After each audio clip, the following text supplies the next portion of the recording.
you're going up against maybe ID's Pharah. It hasn't been as effective, been a little bit of a mixed bag. And normally ID's bringing that out as more of a counter Pharah. And that maybe is their answer. If they don't have a McCree, well, let's throw ID into the mix and see what he can get done and maybe distract Mangachu, as we've seen him get a little, a little focused too hard. But we do know our first map. It is going to be King's Row. And once again, this is a rematch. And this actually was the first map we played.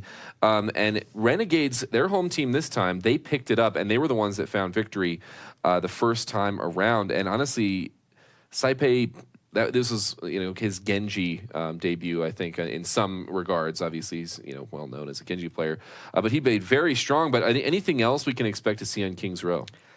ID on Soldier 76, very likely on the high ground. He's been wanting to play that a lot. I would say also, before we mention in this match, if they do start struggling with the Pharah and Dahang doesn't switch to Zenyatta, that's a missed opportunity. He's one of the best Zenyatas in the game, and I think you can throw him on there, and then you don't have to switch to a Pharah. A Zen and a 76 can deal with a Pharah Mercy combo rather effectively. I will say this, is that Team Liquid has very much been pinning their hopes and dreams on running triple DPS often. It is one of their most run compositions, like 45%, period. And I don't like them when they run triple DPS. They have had more success running a 2-2-2. The problem is they're trying to force the meta, but if you look at the personnel they have right now, I think ID is far better when he's in the off-tank role over DPS, so I don't know. I don't like that Liquid is trying to come at from this angle. I think they'd be more effective if they played more to their strengths rather than going into what is popular at the time. But we'll have to see. I do think Renegades has high highs, low lows. They could be vulnerable here, the Team Liquid, who could bloody their record up a little bit. All right. Well, we do head into Kings. Let me ask you something, because I think we both agree it would be an upset if Liquid beat Renegades. But what % chance, if you had to put a number on it, what % chance do you give them of the upset? What % chance? It's hard to say because we don't know what Renegades is going to be like going in, but without seeing anything, I actually put it as high as 30%. I was just going to say 30%. We are mind melded tonight, sir. Well, defense first will be Renegades. Offense for Liquid will be coming out. And you know what was actually a revelation when Liquid won yesterday was that ID played a really good Reaper. So far, he's queued up on that. I'd be surprised if he plays it on, well, actually, no. It's really good running through Hotel if they have a certain strategy. So that was a hero he did really well on, specifically on Temple of Anubis yesterday. So Liquid has been switching things up. I think, though, they must have big games from Shatter as well, who we didn't talk about a whole lot in the pregame.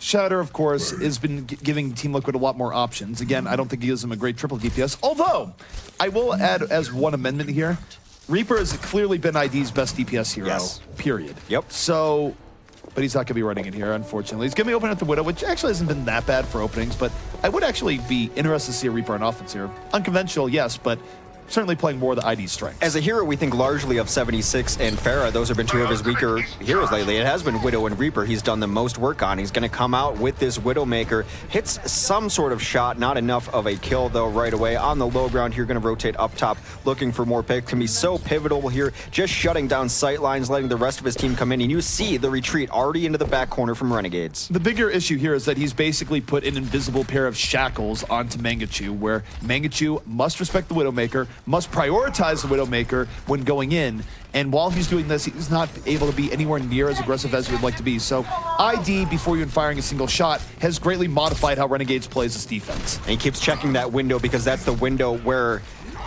Mangachu likes to hang out the most. They did get Sherlocky early. Mangachu does come back and takes AZK, and now they're flipping it back around as Jesus does hit that hook onto Rafa.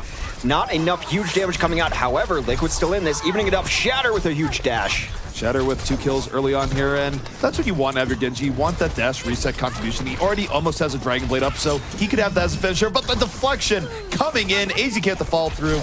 And now, not only have they taken this point here, Hex, but they're going to have heavy momentum going into second. So Team Liquid, off this 1-2 combo of AZK followed through with by Shatter, is really finding power that they haven't really had in their DPS, arguably ever. We forgot to mention one of the best ways to shut down a Pharah, because you don't see it all that often. Widowmaker can be very, very good against Pharah, as we saw there. He was able to get the finishing blow. AZK got 3 final kills there, and now look at this. Tracer and Genji both with ults up, both in sneaky spots as the cart gets free push. Well, ID is certainly under pressure in the back, is able to get away, and so long as ID is on the Widowmaker, Mangachu cannot move as openly as he'd like. Now, more room to flank and be sneaky here, no doubt about it. But here comes Shatter, gets hit by the Bionade, can't go in with the Dragon Blade as a result. But both teams trading out, Mangachu gets that back, takes down ID. So low. Probably a little bit better here to save the Blade and wait, but still very good progress by Team Liquid here. They haven't lost that much losing in this fight. Tahang will eventually take down Mangachu, who almost fell to a great dash through from Shatter there. As you mentioned, he will save that Blade. ID off of the Widow doesn't work quite as well when teams are prepared for it, so first push is often where you see Widow, and then team switch off. He will go on to the Soldier 76, although perhaps a Zarya might be better here. They are running Pure Dive still. Pure Dive is coming in. Here comes Dragon Blade into the back, coming in from the side of Shatter, looking for anything right now, but really not able to get much. Sound Barrier, ruined his day, Nano Booster, no. And here comes the counter Graviton Renegades, firing right back. Justice raining from above. Mangachu set up perfectly for that barrage, picks down 2. Does die at the very end, so the Pharah course continues, but martyred for a good cause. Well, that's just par for the course, as Pharah. You get what you can from Justice, and then you deal with the consequences later. Saipe has been playing this Zarya, and that's why you saw the Graviton coming through right there. AZK still on the Tracer has been of great effect. Their next initiation will very likely come off of a Sound Barrier and push in. Shatter off the Genji. He's going to switch to a Roadhog instead, oddly enough. ID still on that Soldier 76. He is in the 76, and Renegades for now holding firm. They haven't really been pushed back for quite a while here. Juvenile taking down Tahang. 3 unanswered kills early on here. ID able to get 1 in the midst of it, but that's going to be it. And Renegades, this has been a brick wall of mechanical skill here, Hex. I mean, sure, they've had some good ult combinations, but more so than anything else, Liquid has just been failing to get first blood pickoffs here in these fights, and it just has not gone well for them. I think maybe one more fight that goes that way and you're going to see Renegades move forward and perhaps put the spawn camp on the other team. You saw Mangachu poking a little farther forward. If this cart rolls back around second bend, they'll essentially be risking nothing by doing so. On the same note, they've been defending so well here. Why rock the boat is? Oh, AZK in trouble here on the top. Has to back out. Panic Sound Barrier coming in to protect ID as he was running out there. And that's not great here from Team Liquid. Very discombobulated. Panic really from Rafa, and it's good for bad. The worst is Mezar just stuck in the corner. Now, ID gonna try and twist around the Tech Visor, moving in, but gets hooked. The Sleep Dart saves him at the very end, so bit of exchange here that Liquid is going to win, and they will finally get payload push, but it doesn't mean they're gonna get the point here, Hex. No, not at all. There still will be time for them to come back and contest this. The cart's still not even around second bend as they rotate out, and they're going to have a ton to defend this. Graviton, I mean, just what don't they have? They don't have Nano Boost. Everyone else is going to have ultimate during this fight. Going to be a monumental task for Liquid to be able to break through. Maybe Mez can do it with the Giant Earth Shatter. This is the point he's been best with Earth Shatters on lately. Sound Barrier coming in here from defense. Renegades trying to take it right back. Here comes the barrage, supported by that Sound Barrier. Takes down 2. Nothing too flashy, but certainly effective. Lets Renegades take initiative in this fight. And now for Team Liquid, it's actually getting pretty dicey, Hex. They're down to a minute 12. 1, maybe 2 fights left, but the second fight would be very low quality indeed. So they have to find a way through in this next fight, realistically. Absolutely, they do. Perhaps, as I mentioned, Mezer's got it up, so does Shatter. That's going to be about it. AZK could maybe do enough work. He's on the Zarya now. It's been some odd rotations onto heroes here. If they do want to run triple tank, do you want to run your single DPS as ID is the question. Apparently they do. Mez gets hooked, not taken out just yet, gets all the support he needs from his Zarya, staying alive. They're going to have one last push here. Can't lose Mez before it starts. Tahang goes down. Well, Mangachu with that early pick from Tahang has probably sealed Team Liquid's fate here. Another fall-through kill. Mangachu following it in. And there's just nothing that can heal Team Liquid through this relentless poke. Maybe they get another fight here, but as mentioned, it's going to be a lower quality fight because they're going to have 25 seconds. AZK dies later on to fight, not even going to be able to get good positioning for his Graviton. And for Renegades, we'll see if they even give them the opportunity. They are looking to hold up here at the Archway. And why not? Because if they, well, actually, why not is if they lose this, they're going to be in trouble. The push is going to come through. They want to get some free stuff in. That Earth Shatter does not hit everything that they're looking for, and here comes the counter whole hog, but they've already lost 2. Magnitude tries to bring back, Mez goes down. That's quite the whole hog. It goes in off the nano boost, picks off 2, but you're going to ask why not? Yeah. Well, there's a very good reason yeah. why not, but overtime is going to tick down, so their gamble is successful. But the reason as to why not... I corrected myself, I know. It comes down to this idea that Team Liquid running back in was going to have to just scramble to get on the payload. When you engage them up further, you're changing the calculus. Suddenly, they can actually take that last team fight in better positioning at the cost of the potential of not getting on the card in time. I think they wanted to whole hog really far forward through the arch and made sure that they're not able to come in very easily. Not necessarily the case, didn't hurt them there. The thing is, when the cart is around like second bend, and I don't have the actual math on it, you can get full wiped and still get back out there to fight again, which is why you see so many teams spawn camp depending on where the cart is. Kings Row has used the word calculus. Calculus very much involved in predicting cart trajectory, push power, etc. The cart was probably further along than that. Had they lost that fight, the push is going to be very easy. But that's why you see so many spawn camps, especially from Renegades, on this map. Calculus also the bane of many a high school student everywhere, Hex. I'm far past high school, and I still have never learned how to do calculus. I don't intend to. Yeah. This is why you're not an engineer. Oh. Got, amongst many reasons. I mean, it's also because you haven't told me that you're an engineer, so now we know without a shadow of a doubt, just so we're clear. You could always tell an engineer, because they'll tell you first. All right, well, Team Liquid unable to complete the map, and they got it pretty close to second, so if this Renegades team can get all the way to second, they will be taking our first map in Kings Row. I just find it very odd, and this is not a specific knock onto ID as a player, but if you're going to run a single DPS, I don't know that he'd be the one I'd pick on Liquid to run it. And maybe the transitions were weird, but they had people on heroes that you generally don't see him on. AZK doesn't generally run Zarya. It was odd. It was odd. To that point, I mean, ID was on the 76, but he had very low success actually dealing with Mangachu, and maybe he wasn't getting supported well, but it was also not a great 76 game from ID. Conversely, I like ID on Zarya. I think he's a good Zarya player. So they're going to run this 2-2-2 that we predicted. Shatter will be on 76, AZK, or Shatter will be on Genji, AZK on the 76.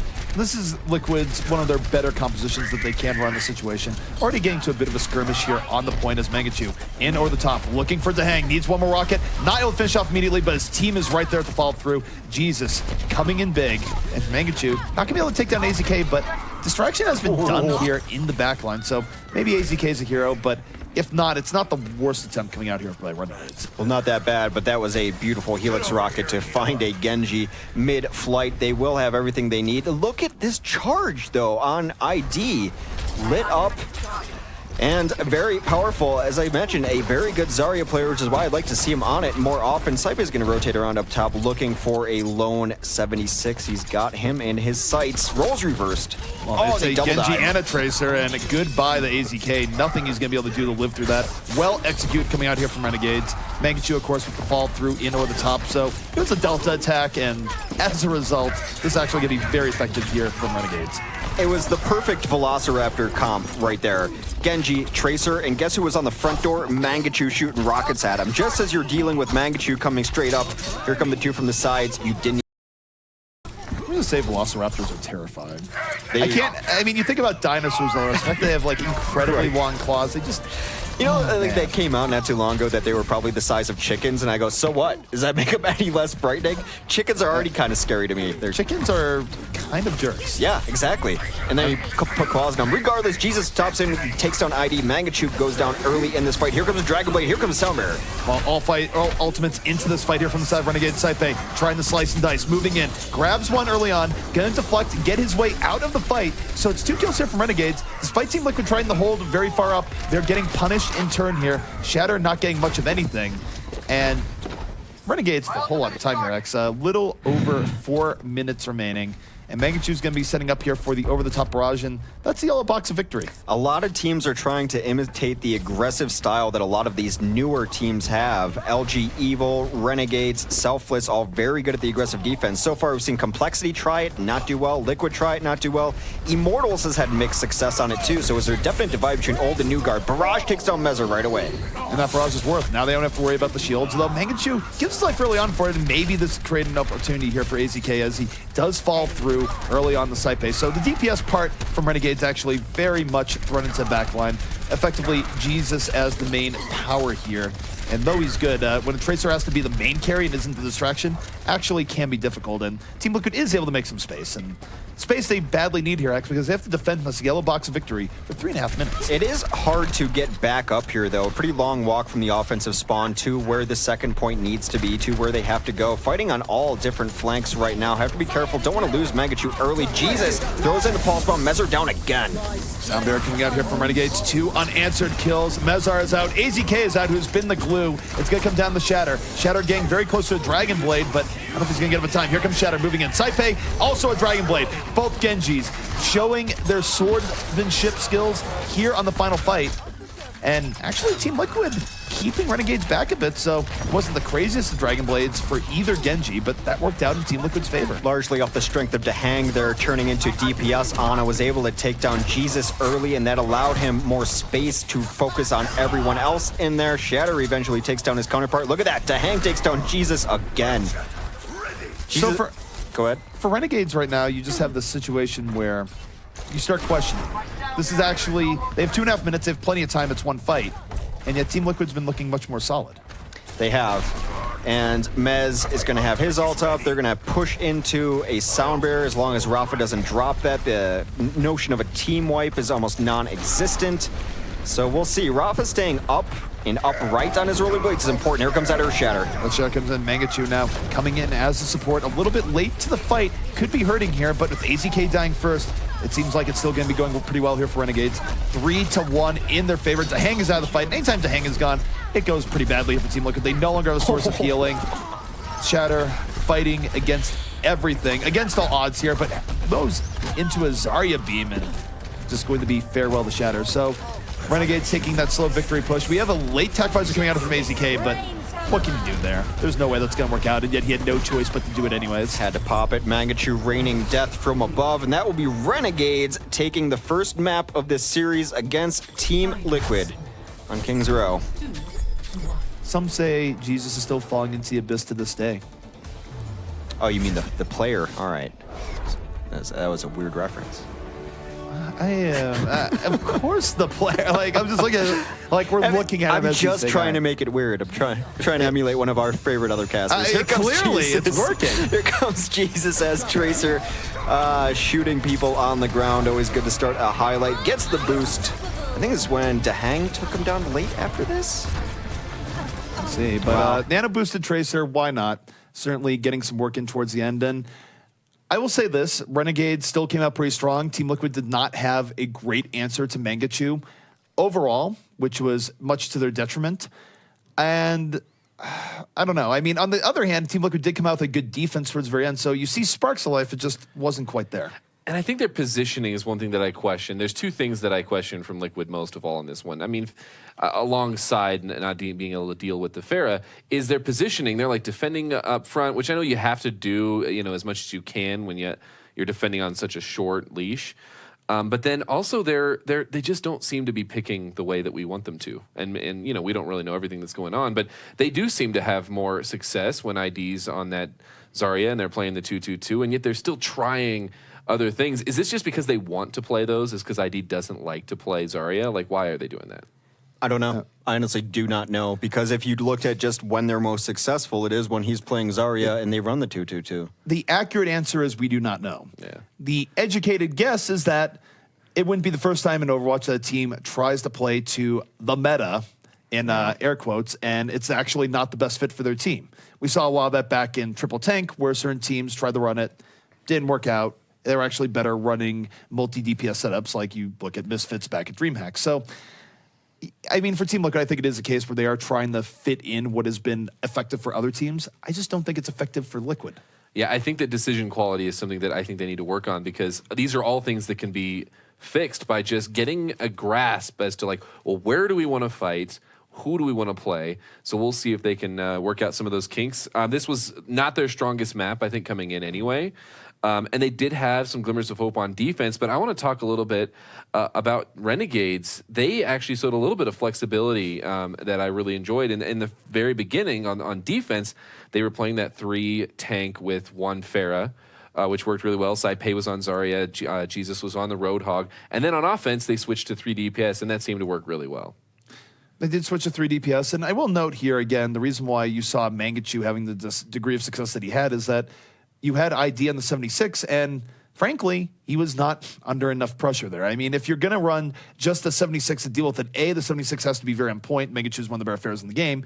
B, the 76 needs to be well supported going into it, because if you have a team where they're clearly investing many resources in protecting their Pharah, and you just go, oh, just go up and shoot the Pharah, probably not going to work very well. They were a little spread out, too, to deal with it, because Dahang was getting pressured so hard against Jesus, and he was winning those fights, but while he's busy dealing with those fights, it means he's unable to both pressure down Mangachu and support his team up front, because they were playing a little too far forward. Even when he was back at second, they'd play around the bend. What's he going to do there except defend himself against a Tracer? So you saw it several times as well, and it's almost always been the case. Dahang, the linchpin of this team, you take out Dahang, and the rest of Liquid will fall around him. Yeah, and I would say that on both ends, Messer was dying a couple times early as well, and that did not bode well either. Well, we are moving on to Temple of Anubis. This was also, we're actually seeing a mirror match, because this is exactly what we played last time these teams faced off against each other. And last time, it was Renegades that picked up the victory. Mangachu played Torbjorn on defense on second, and boy, now I'm going to have to remember, I think on first as well. And they actually went to a tie. They were able to pull it out to a tie. So is this something that Team Liquid's feeling a little bit stronger on? It's one of the few maps that Liquid has won. There's only been 5 in the entire tournament. Sorry, those are the facts. Those are the actual numbers. Stats. They hurt me to read as well. But this is where they've won. And also, conversely, Renegades is much better on Hanamura with 1 win and 1 tie. So it makes sense for Liquid to pick this. Yeah. Well, I'm hoping that they can bring the fire coming into Temple of Anubis. So let's talk about hero pickups here. We've seen the Torbjorn. We've seen, actually, I think this is maybe one of the most flexible maps we've seen most. Heroes, we've seen Reaper on second. I think ID maybe you could play that if you wanted to play somebody on attack. Who else might we see, though, on Temple of Anubis? Temple of Anubis, clearly, I think you think about what we've been seeing here from Liquid. One thing they have been liking the run quite a bit, of course, is ID on the Widowmaker early on. And I actually don't mind ID on the Widow. I think he's had more success on it than some of the other Widows that we've seen.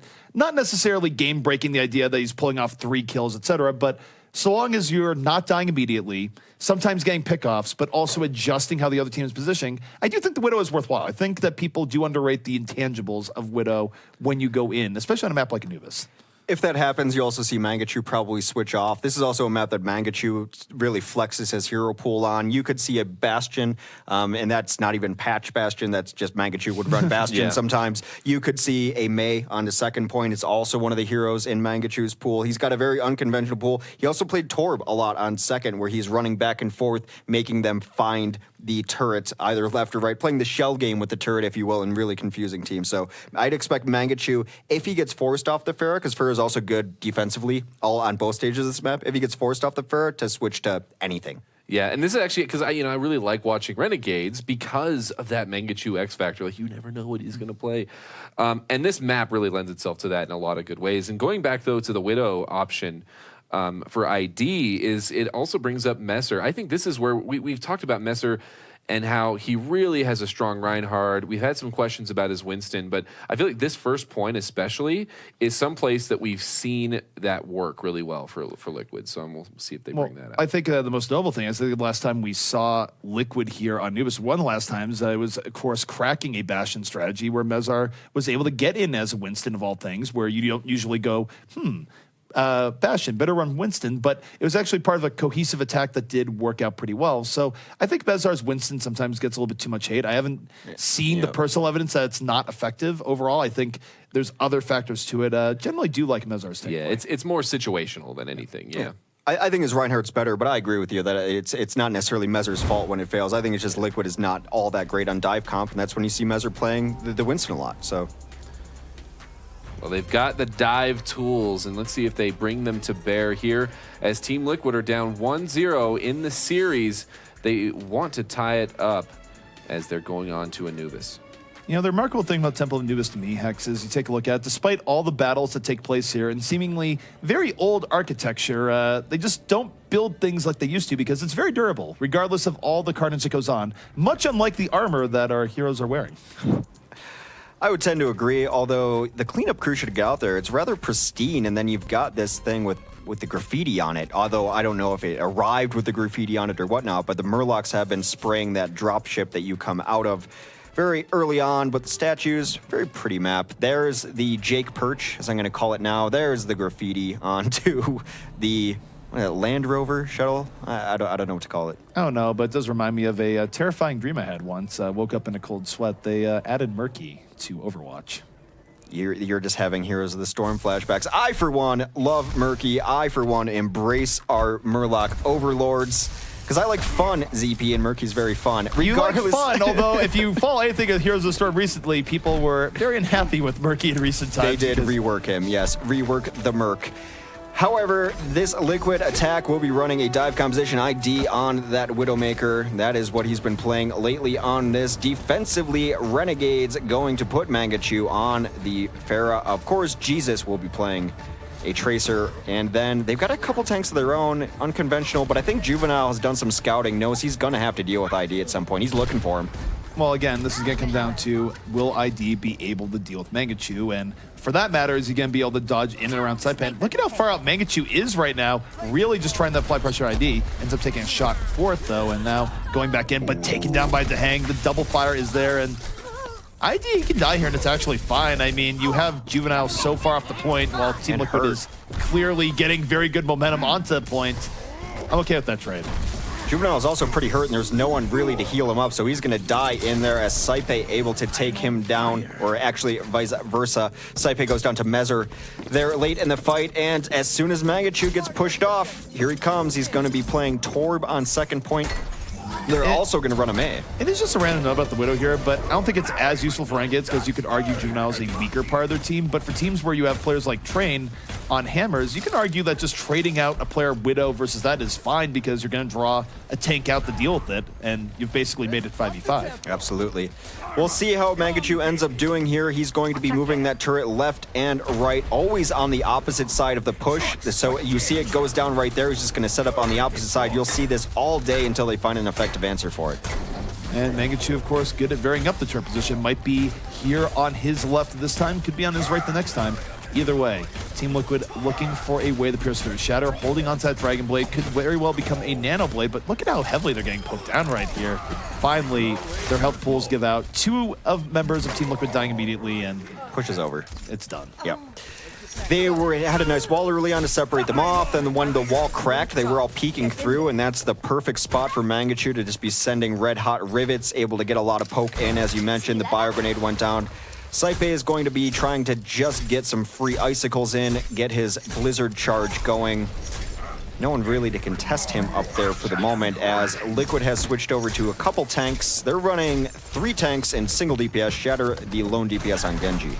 Well, this is where Shatter probably thinks he has an opportunity, but because Mangachu did so much there without his ultimate, he is going to have multi-core ups here.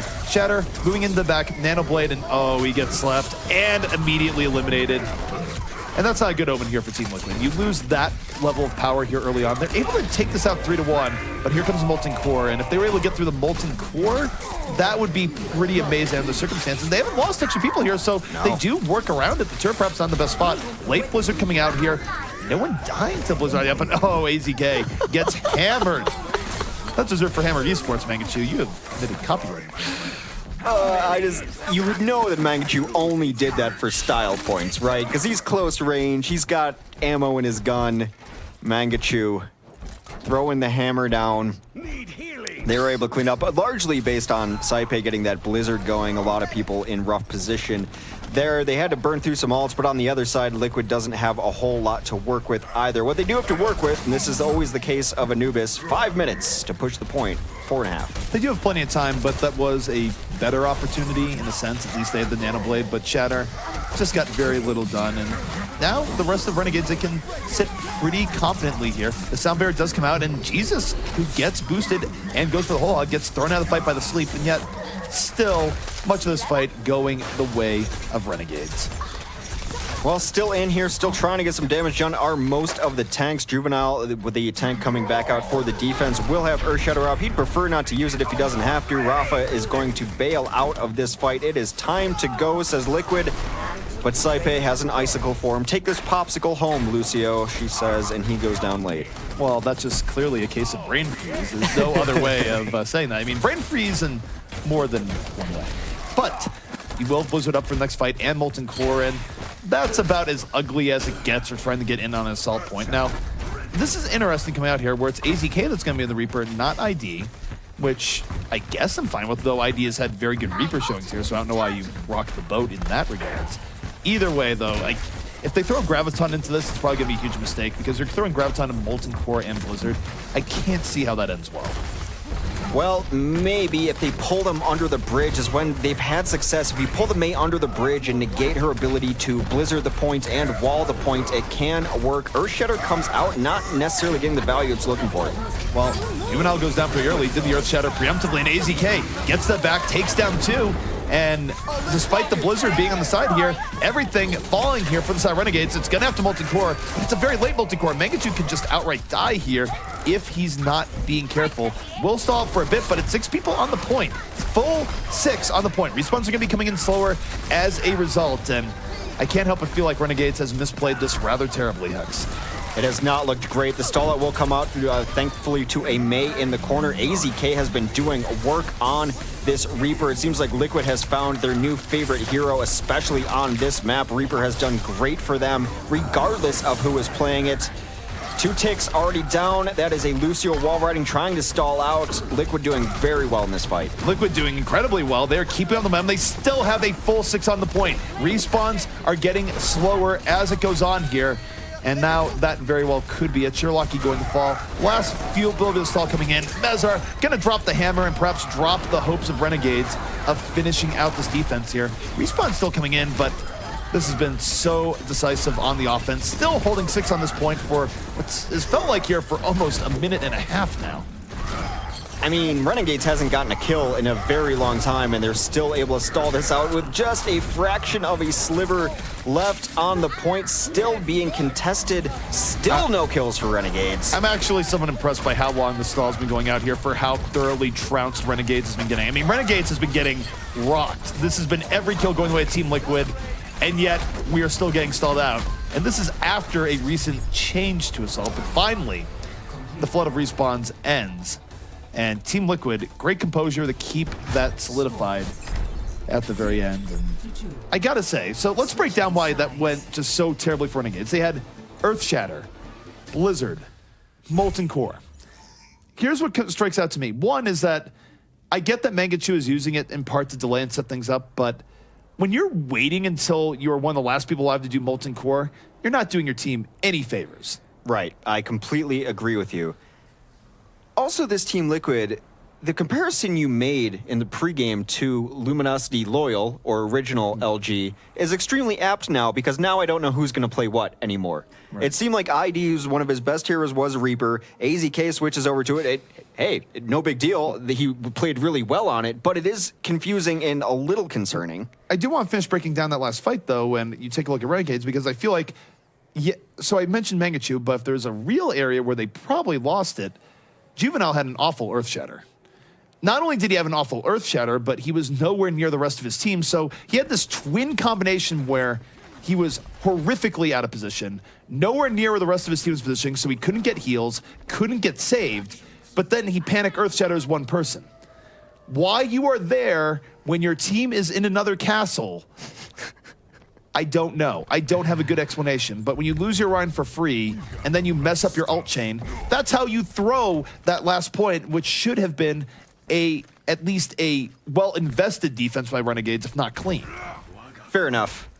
I do really like the Reaper on last, though. Liquid's Reaper on last has been great. ID or AZK. and teams have to start game planning for it a little bit better. It's also really good against two of the best stall heroes in D.Va and Mei, and you saw time and again he was crushing that. And also perhaps, not to make excuses, maybe Juvenile was feeling the pressure of that Reaper always shooting him straight in the back. But no problem here, they just won't run a tank then. They've decided no tank instead.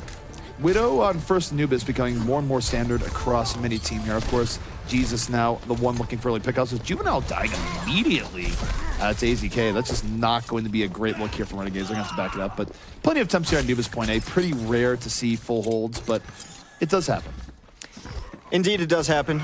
Shatter is going to be playing this defense, but Liquid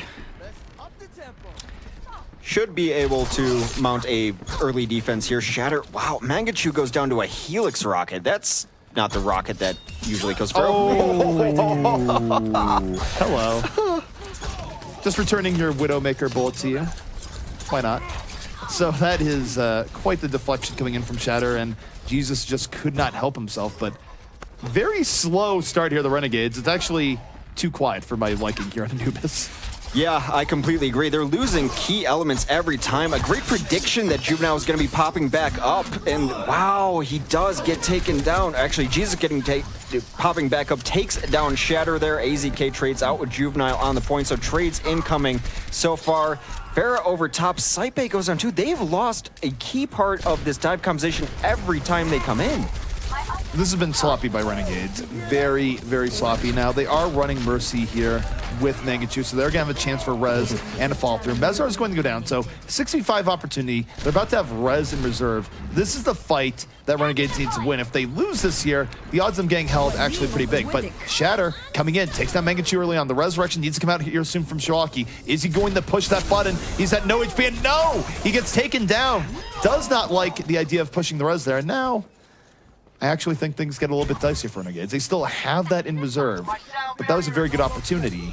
Now they're going to be running in the Dragon Blade, they're going to be running in the Sound Barrier, and they only have a minute 50 left, so not a whole lot of room to work with. Renegades nearly has always run 4 DPS on these points, and it has not worked out to the extent that they want them to. The assault maps have been a sore spot for them overall in Overwatch. ID takes out Juvenile. Again, they're going to have to fight down a man if they want, down 2 men. Here comes the Rez.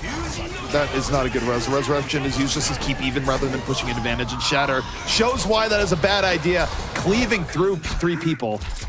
All that Rez did was make Liquid even hungrier. So Liquid now a minute 15 away from the full hold here on Anubis, and medley of errors here coming out from Renegades. It's been sloppy across the board. They haven't gotten much value out of any of their DPS. Juvenile is going to switch to Winston as he switched last life to come over, try to give them some cover. He hadn't gotten much done on the Widow, not at the right times anyway, some late kills. This flank could be nice. They have a barrage up. Liquid trying to readjust, but Jira goes down in the background. Well, Liquid has been very aggressive to the back, but here comes Mangachu. Barrage raiding for the top, finally hits Pater. 2 people going the fall, and Renegades perhaps finally in on this point. Gonna be a triple here for Mangachu before it's all said and done. Saipe even styling a bit with the reflection, so it took many an attempt, and it was likely the last attempt.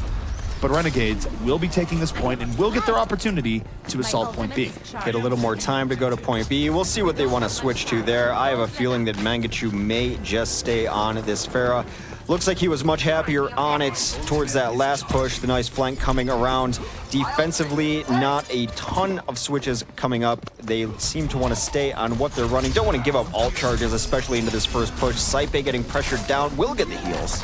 Saipe gonna get healed up through that, and the rest of Renegades right now just looking for their opportunity to get in here. And Shiraki off the Mercy. I actually wish they would have gone for the Mercy for more res attempt. I think it's throwing away the ultimate there is a little bit silly as AZK comes into the back, just kneecaps his push immediately, taking down 2, Pulse Bomb, striking its mark, and it's been an uninspired offense from Renegades for sure. Despite one good play from Mangachu, they hadn't gotten much else out of anybody. That one good play enough to take a first point on Assault, but if they keep up this trend, it's going to be very difficult to take a last point. Well, the upside here for Renegades is that they do like stockpiling the war chest, and now here they come in. Sound Barrier in Dragon Blade. Saipe out for blood, looking to taste it, gets onto the hang, does not get onto the health pack. Counter Dragon Blade though coming out here from Shatter. He's nano boosted. He hasn't gotten anything here this far, actually getting juked right out of it. Shatter coming up very little here for Team Liquid and Renegades now. Big opportunity to start putting this in their favor. They're about to flood the point with their entire team as every kill going the way of Renegades. It's been 2 good plays so far, but so far it's been enough. It was Mangachu on first. It's been Saipe on second as they try to stop the stall from coming in. That is going to be a Diva up on the point. Another barrage incoming. A beautiful concussion blast knocks Winden back for the second, able to jump back on. Got to see some kills coming in for Liquid if they have any hope left. Well, Liquid is getting cleaned up way too cleanly, way too effectively there. And Renegades able to finish out Anubis, and we are going into some extra rounds here. But Renegades, bit of a time advantage, although I wonder how big of an advantage it really is, because you think back to how point A worked out to begin with. Renegades needed more time than 2.5 minutes to take point A. Team Liquid did not need more than 1.5 minutes to take the point, so Renegades going to have to run a much more convincing point A offense when it is their turn. But of course, they have more time. We're going to get to see the Team Liquid offense in action once more. What that does show, the last point, is that Renegade's stall was simply superior. You saw all the kills go in one direction for 1.5 minutes when Liquid was trying to clean up, and you saw all the kills go in one direction for 15 seconds when Renegades was cleaning up. So the mode has been changed to obvious effect, but the defense can still impact that with good stall and good stall heroes.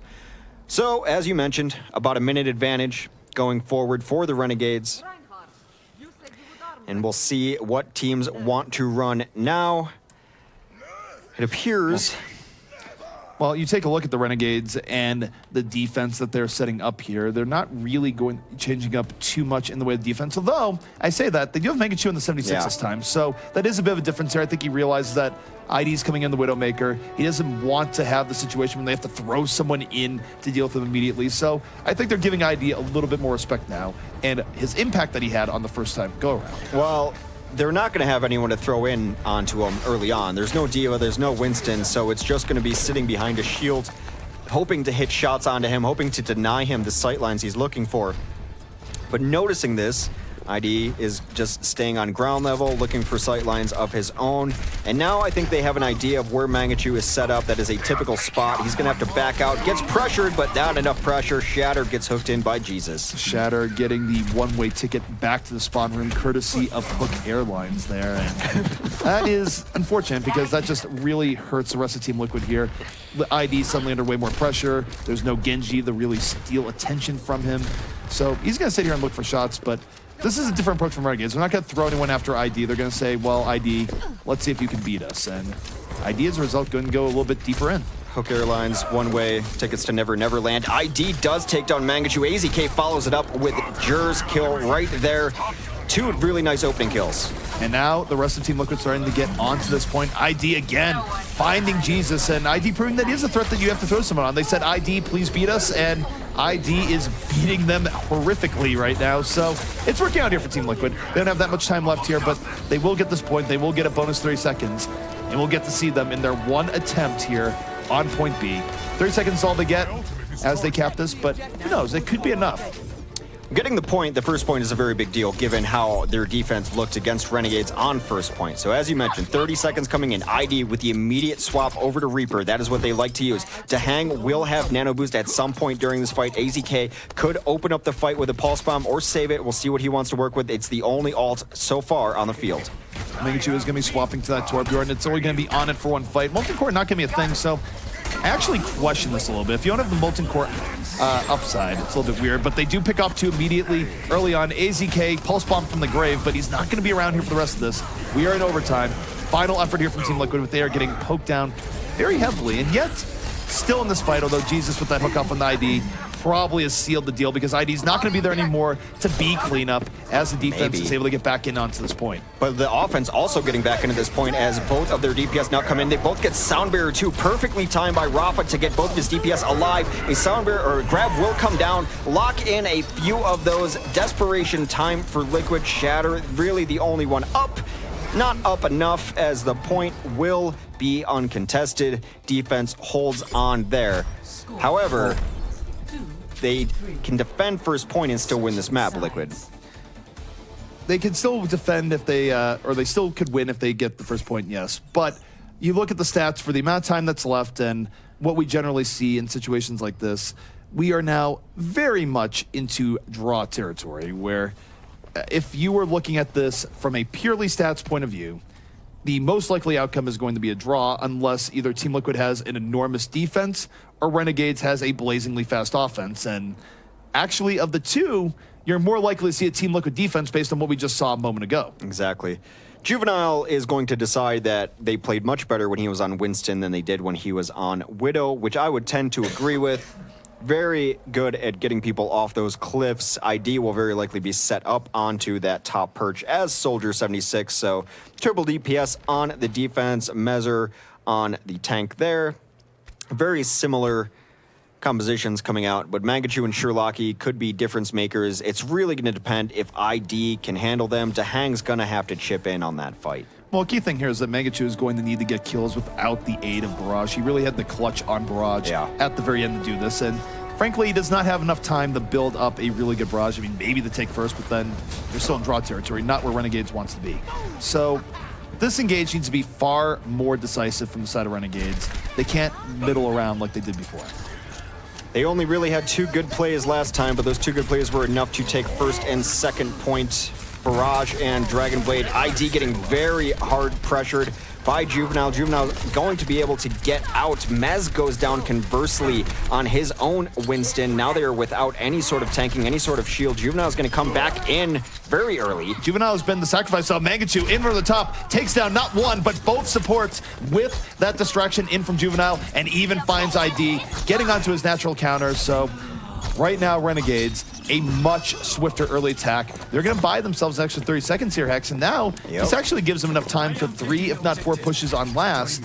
Their first attempt, of course, going to be very likely the best. They will be holding on to a res here, perhaps in a little bit. I don't know about this at all from Liquid. Liquid trying to get back in and install, and well, they're feeding the... Well, they take on 2. Yeah, they take down 2 right away. Maybe it's going to work. Did they catch Renegades off guard? This shouldn't be happening for how solidified Renegades is on the point, and yet AZK, being the miracle maker here, taking down 1. Why is this happening? Why is this gamble working? Surprise monkey over the top, fought for it every time. Mez came in and took down Sherlocky, which was huge early on. They did not expect that. That was cool. That is a fumble if there ever was one here from Renegades. Now, instead of having a potentially very good attack coming in, Team Liquid catching them off guard, catching us off guard. That should not have happened as cleanly as it did, and now suddenly Renegades fighting for their lives. Barrage coming in, ID far too ambitious there. Eats rockets for breakfast as a result, or perhaps dinner time for him. But either way, Jesus now coming in, taking down Lucio, and Team Liquid, they got a burst of extra life, but I'm not sure it's going to be enough. Shadow, though, does have the Dragonblade moving in and around it. Dragonblade coming out with Saipa here just to finish this out. They're not taking any chances at this point. Yeah, you would have liked to hold that for the next push, as he was the one to cap second for them, but taking no chances, don't want to lose the map. Now they've solidified their opportunity for a draw. Maybe I spoke too soon. I don't think so this time. Goes down, 50 seconds left for this last push. And remember, their first push on their last attack was their best one. Sherlocky's also got res. Hex, I want to believe. I want to believe that this is the best Heroes Never Die moment. The greatest scenario here for Renegades is that they get 1 to 2 trades early on. They start losing the fight. They res back up and they take it as Jesus creeping. It's like some sort of nature documentary. He's stalking his prey, moving in and about, looking for this pulse bomb. He finds the prey, viciously moving in. Mother Nature in action. Does not land a pulse bomb, but they have taken down ID immediately. They still have res in reserve. The pulse bomb going to come out. Mangachu still in this fight, so Sound Bearer up. They need a little bit more, and they might be getting it here. Hex, this is still looking very good for Renegades. They finally get onto the hang. Lucio under heavy assault here. 2 people are going to fall, but Sherlocky falls. There will be no resurrection, and the dream might be dead. Could be a draw here in Anubis here. Started focusing the Lucio and did not see the Tracer behind his back. No resurrection means that will very likely be a draw here on Anubis. Rez could have changed it. What a wacky defense, though, from Liquid coming in that last second. Talk about miracles. Usually that is a terrible disaster because they came in staggered, and yet they got an early pickoff, in part because of Mezar's leap in, and very nearly stole this one away. But instead, it is merely going to be a draw in where we will play a tiebreaker for this later on in the series, should it be required. Well, Mangachu on Pharah, no surprise to anyone. We'll see what this play ends up being. Just peppering damage over the top. Takes down Hang. That takes down Rafa. You're right. Couple supports, always good kills. And then ID, too ambitious. And there were multiple times where they were just not dealing with the Pharah. So that's a theme that we have seen come through. But the first thing I have in very big letters in my notes is, what did I just see? And I think you answered that fairly well. And you were asking that in the moment as well. And then, you know, after the dust had settled. But what did we see there? How were they able to pull back that is close to a miracle defense? I mean, the problem is whenever you have miracle defenses, sure, you have a great play coming in from Mezar, but it always requires the other team to not be actually looking for this re-engagement. It clearly caught Renegades off guard, and it would have been a disastrous throw if that had worked there for Team Liquid, because the reality is that Team Liquid was staggered coming back in, and it should not have done anywhere near as much as it did. But Renegades, they thought they already won the fight. Their guard was down, and they got punched for it. Staggered in the correct order, though. Jump in, get the initiation, and then AZK cleaned up. AZK had a really nice Tracer life there, guy. I think 3 kills. So the monkey threw in the chaos, and Tracer thrives in chaos. Yeah, no, and he played. Well, we don't see a lot of defensive tracers, I guess, on Temple anyway. I mean, for most of these teams, but AZK has been playing it a lot, as it turns out. I don't know. I mean, some teams have really taken the defensive tracer as a trademark. You look at teams like Rogue, for example, who certainly run that quite a bit. There's a case being made for defensive tracer if you have someone that's good enough to play it. And with AZK's performance on tracer, I feel like he's starting to get to that category where whatever it is, you can get any hero you want, so long as it's tracer. So long as it's Tracer. Well, let's talk about a different hero. Going back to the beginning of this map, if you can remember it after, you know, miracles and potential miracles, and that is Widow. And I want to talk a little bit about Widow and why she was strong in that first one. She ended up dying on the push that they ended up taking it, but drawing resources away. And so talk to me a little bit about how they were able to do that on Widow. Well, for Widowmaker, it's one of those pick your poison type situations, because you do at times have to dedicate one person to go out there if you don't have a hit scan threat that you want to throw in on it. Generally speaking, you don't want to have the 76 challenging the Widow. That might fly in pub games, does not really fly in comp, where the Widow is more likely than not to win that battle, more so than you would like. It's not that it's impossible, but it's not great. So what does that mean? That means that you're drawing a tank, throwing him into the back line, and it depends on what your tank player is. I think it's fine to say put Juvenile back there, but more meta, more generally speaking, if you force someone like Train the dual Widowmaker in the back with how he usually supports his team in fights, you're actually winning that to some extent, even if the Widowmaker doesn't get a kill. So I think Widowmaker, sometimes people focus too much on what kills has the Widow gotten, and not so much the idea that you can have a successful Widow play without actually getting kills. It depends on how you're making the other team move. Yeah, in this case, yeah, because it was like they first sent just Pharah. Mangachu came in on Pharah. One hit actually from, didn't actually kill anybody from the Widow, but got it low enough. And I just wanted to point this out to everyone. Anna is also a sniper. Okay, I know this is pretty mind-blowing. For now. Yeah, I was going to say, have you seen the next patch where let's not, Anna is showing her age? Listen, maybe this is our final not plug. As potent. But yeah, I mean, and the comms, I'm sure we're you know, hey, I got one shot onto Pharah is lit. You know, that's what I say in comms. Don't worry about it. It's what all the kids are saying these days. It's real cool. I wouldn't know. But and then Anna, depending on where you're at, well, easy kill there. And so they were able to get Mangachu, and then Winston jumped up there, and already now you're expending 2 resources on picking up Widow. Was able to finally kill Widow, but at that point AZK is going off on the other side, and they're winning the ground battle on the point. The next map, though, speaking of points, is going to be Oasis. There was a lot of discussion about this in chat. They were really going back and forth.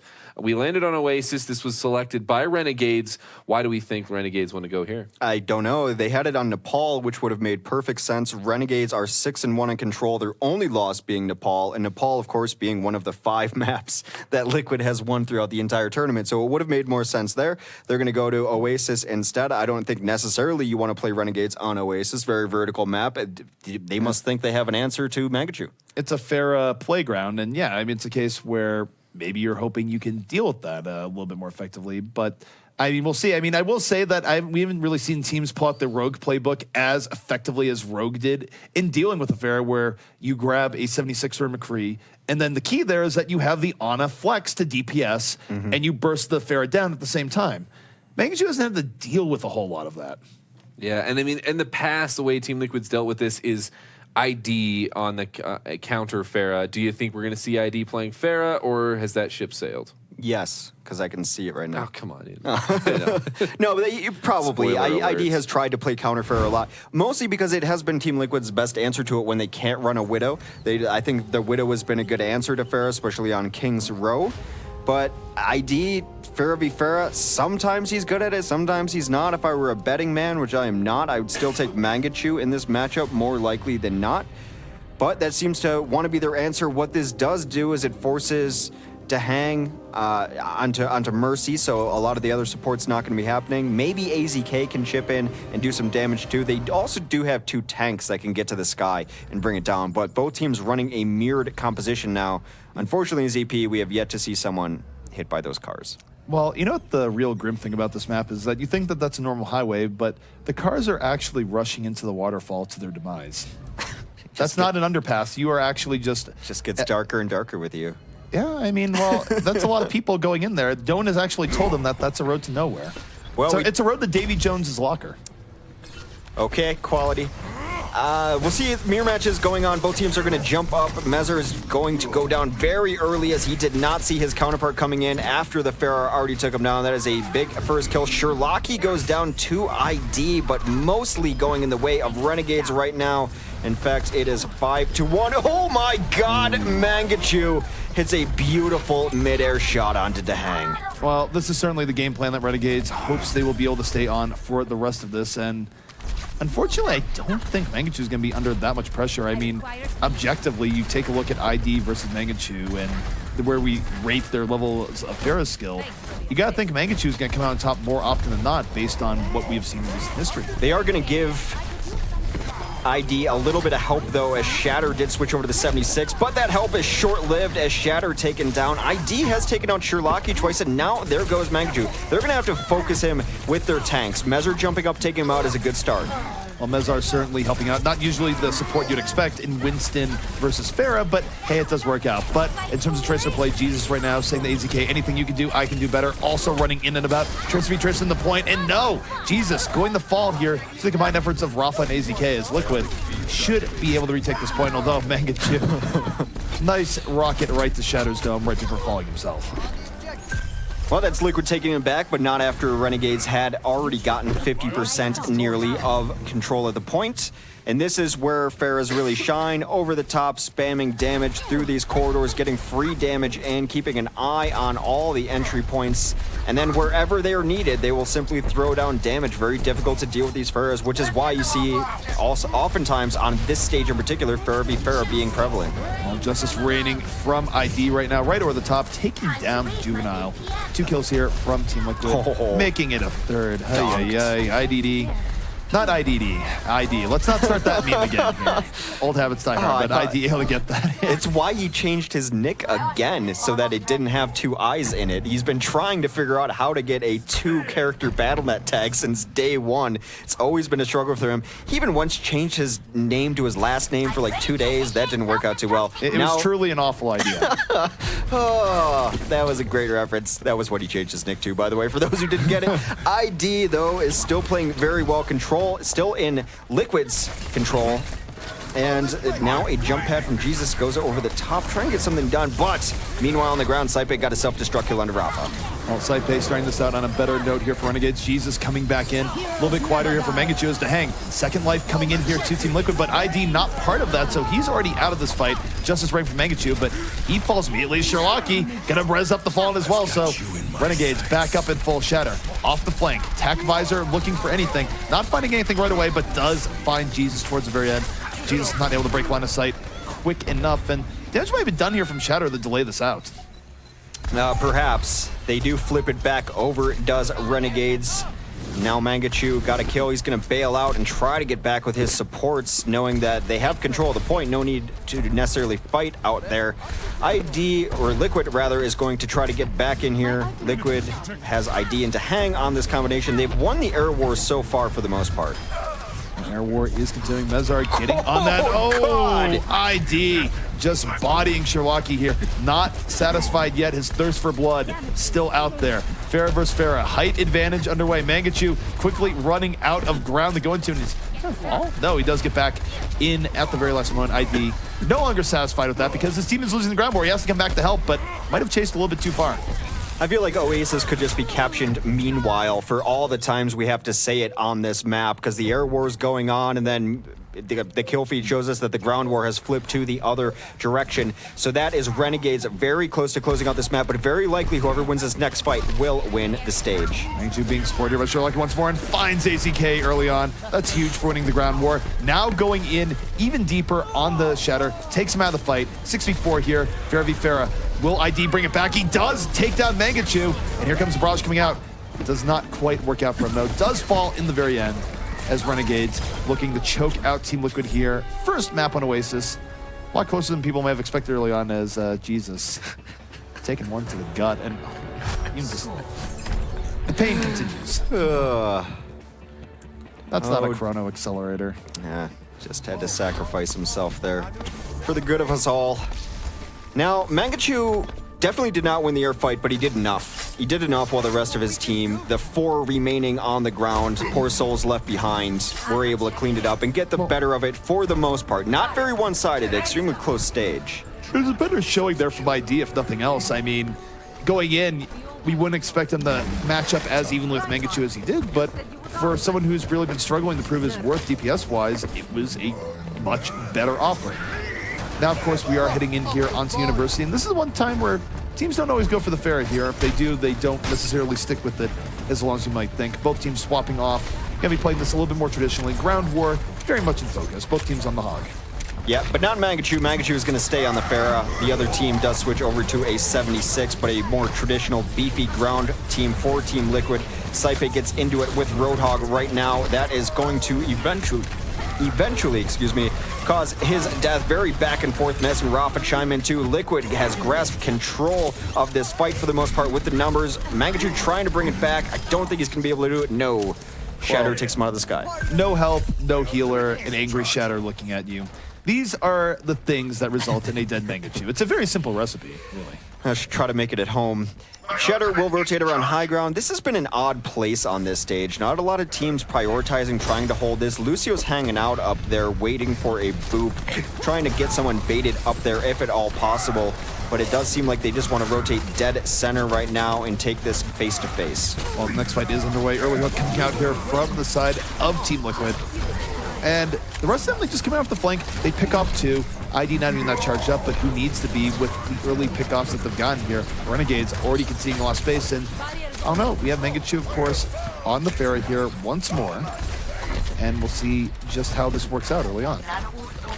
Mangachu is going to try to find a barrage. This would be cute. Right up through the library, get some intel, tell people where you are, and pop right up. Haven't seen this yet. He's creeping right now, and this is kind of reminiscent of the King's Row go through the hole, come back up type of situation as Mangachu coming in for the top. The barrage immediately coming in, and he takes down ID immediately. The sleep dart not in time, and the damage has been done. Renegades now can use the whole hog to really secure this out. Jesus being the finisher, and this should be Renegade's first capture here on the University. A beautiful counter dart, though, to take out the Roadhog who had hooked him, kept his life alive that much longer. Jesus in here looking for the cleanup, finally trying to take down Lucio.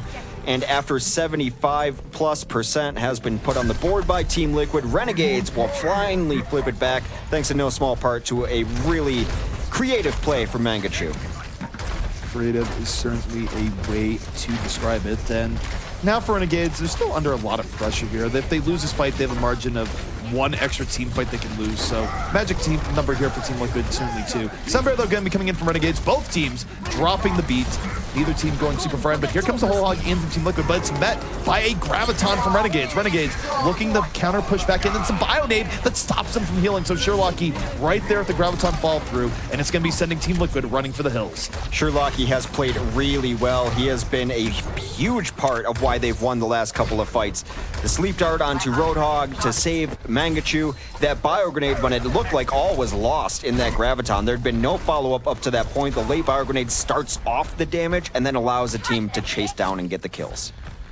Liquid now looking for their opportunity back into this again. They only need 2 fights. They have a great level of full power here. It'd be a disaster if they didn't win. Here comes Nano Boost on the Mezar. He is bionated, so he can't heal, and no, he falls down immediately. Sherlock, he seals his doom as Mangachu in over the top. The barrage connects. And Team Liquid, they invested some ultimates there, Hex, but they got very little in return. They got nothing. Mangachu with a late barrage, maybe not the most ideal barrage. Do you think Mangachu's afraid of heights? Because for the most part, like 6 feet off the ground barrages. I gotta say that if you're strapping a jetpack onto your back and you are afraid of heights, I believe that somewhere along the line you have made a bad life decision. He's just brave. But the next fight here underway. Earthshock coming in from Mezar early on. Does not result in any kills. And in fact, it's Sherlock punishing AZK in a way that Ana can do, at least for this patch. So 65 in favor of Renegades. Team Liquid now 10% left to try to contest this. And the flanking Earth Shatter is big. Suddenly, Renegades catching them off guard. Juvenile connects. And this may be over before Team Liquid can even contest once more. Holding far enough forward, taking the fight to them before they can really even get to the point. Saipe's got to grab too if he wants to really lock it out. That's exactly what he's going to do. Grab for good measure onto the Zarya to keep her off the point. Renegades goes up 2 stages to 0 on Oasis. Already up 1 map in this series over Liquid, looking to go up 2. And as far as it goes here, Team Liquid, they did fight some of these stages very close. That first stage, of course, probably the best example, and yet they have not been able to close the deal. And that's been a chronic Liquid problem, just overarching for months and months, where they put on good shows, but they find it difficult to rack up wins. And they did catch LG Loyal, of course, off guard yesterday, but Renegades looking like a much tougher challenger here thus far. Absolutely. We do have ID back on the Pharah, maybe expecting a Pharah v Pharah battle. However, Mangachu has switched off it. They are running triple DPS sans Pharah instead, so ID should have his Reign of the Skies. Already taking a lot of damage, though. Let's be careful. Goes down right away to Mangachu 76. That's a lot of pressure on the ID, and I'm actually going to be curious to see if he even stays on the Pharah here, because that was a routing coming out here from the side of Renegades. Absolutely brutal stuff, and yikes, everything going the way of Renegades, as Team Liquid gonna have to back up and rethink their plan here. And I gotta say, I don't necessarily agree with them staying on Pharah, the way that, how decisive that was, but I think they're gonna do it. You wanna know the second most stubborn Pharah in Overwatch?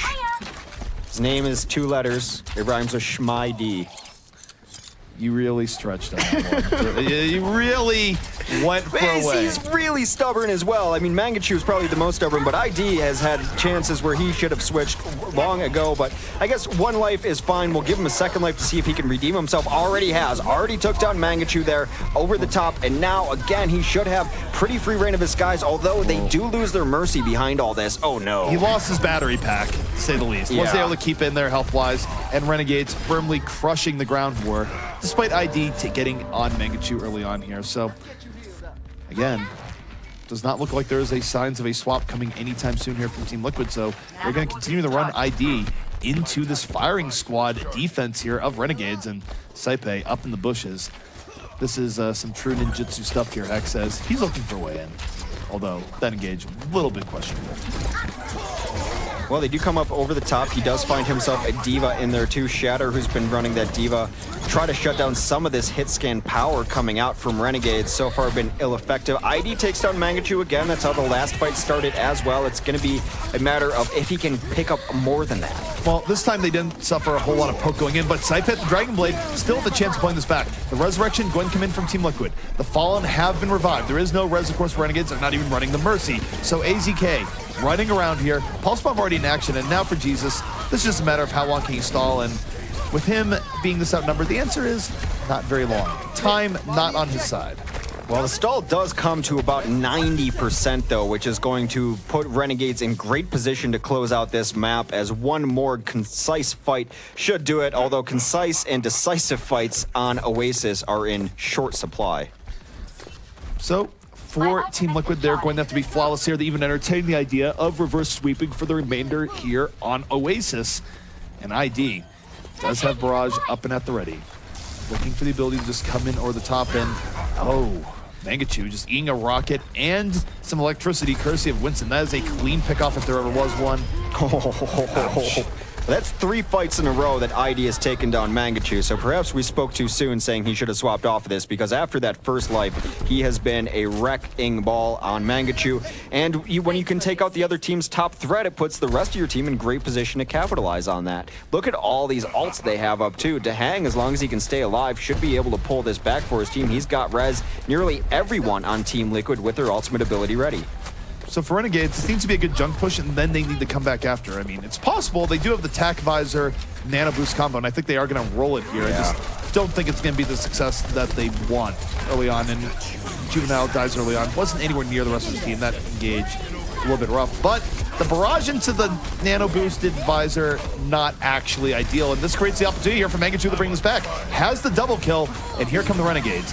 Dehang, though, going to drop the res. Liquid still very much in this fight after Dehang's resurrection, and AZK going to be the cleanup that's needed here. And Renegades, Hex, they took so long here that their next push in could be pretty difficult. In fact, they might be going all in for this right now. Well, this one not quite over yet. Jesus is doing his best to keep it alive, gets a couple of kills, but not long for this world as Shatter finds him. Shatter also finds Juvenile there as well. Liquid seems like they're pulling it back. A Pulse Bomb doesn't nail, but they are getting a lot of damage in. They are certainly getting a lot of damage in. We are in overtime right now, and Renegades' last attempt to try and retake the sound barrier is coming in. They get very little from it in this last moment attempt. AZK able to get on the Mangachu once more, but the explosion from Saipei, they keep it in. Suddenly, Renegades with the ability to bring this back. Note that Mercy went down as well. No resurrection this time to bail Liquid out of the fire. And now, Hex, they're going to have to come back in with not a whole lot of time to bring this back themselves. No, not at all. And Jesus trying to just be the absolute cleanup. Tracer can get so good on this point. The architecture right in the center allows her to dash around, avoid everything, and always be back in for damage. Gotta be a little careful, but the rewind's going to keep him alive. They will flip it back over, and now they're on the chase. A Pulse Bomb at the ready. Liquid, do not tease me like this. I've had enough. And look at that. We see the Pulse Bomb coming in. Mezar taken down as a result, not able to leap to victory. Team Liquid dying before they get onto the point. They're not able to get onto the point. Liquid, why do you always do this? Why do you play with our hearts? Why do you play with Hex's heart? He loves you more than I do. Nah, see, you just be like me and just give up all hope. That's the best way to play it when it comes to Liquid. ID, though, with a pretty nice game, despite the very rough early life. He was going to get play of the game here for Sharpshooter, and why not? He hit a couple of really nice direct rockets there. Oh, Liquid. Yeah, well, if ID looked good on Pharah against, well, as you said, if you were a betting man. But anyway, then Jesus, I think, looked really good on Tracer there at the end. And if you've got this battle going on in the air, and Mangachu was a little bit more silent at the on that last point anyway than he was in previous points. Maybe we set a high bar for him, but Jesus really picked up the slack. So walk us through Jesus as the player to watch. How is he able to pull some of those fights back towards the end?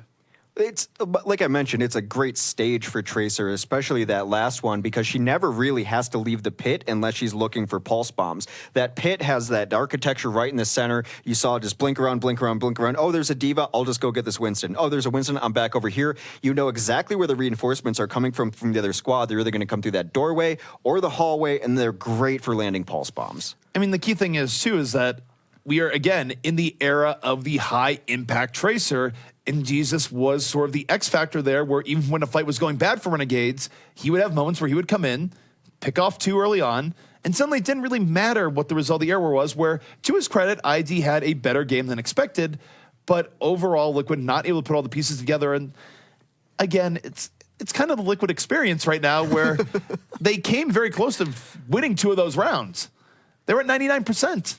And then, well, they don't complete it in the very end. So they walk away with a very unrepresentative 0-3 result on Oasis. I like that. I think I'm going to look into doing some voiceovers for that new branding experience.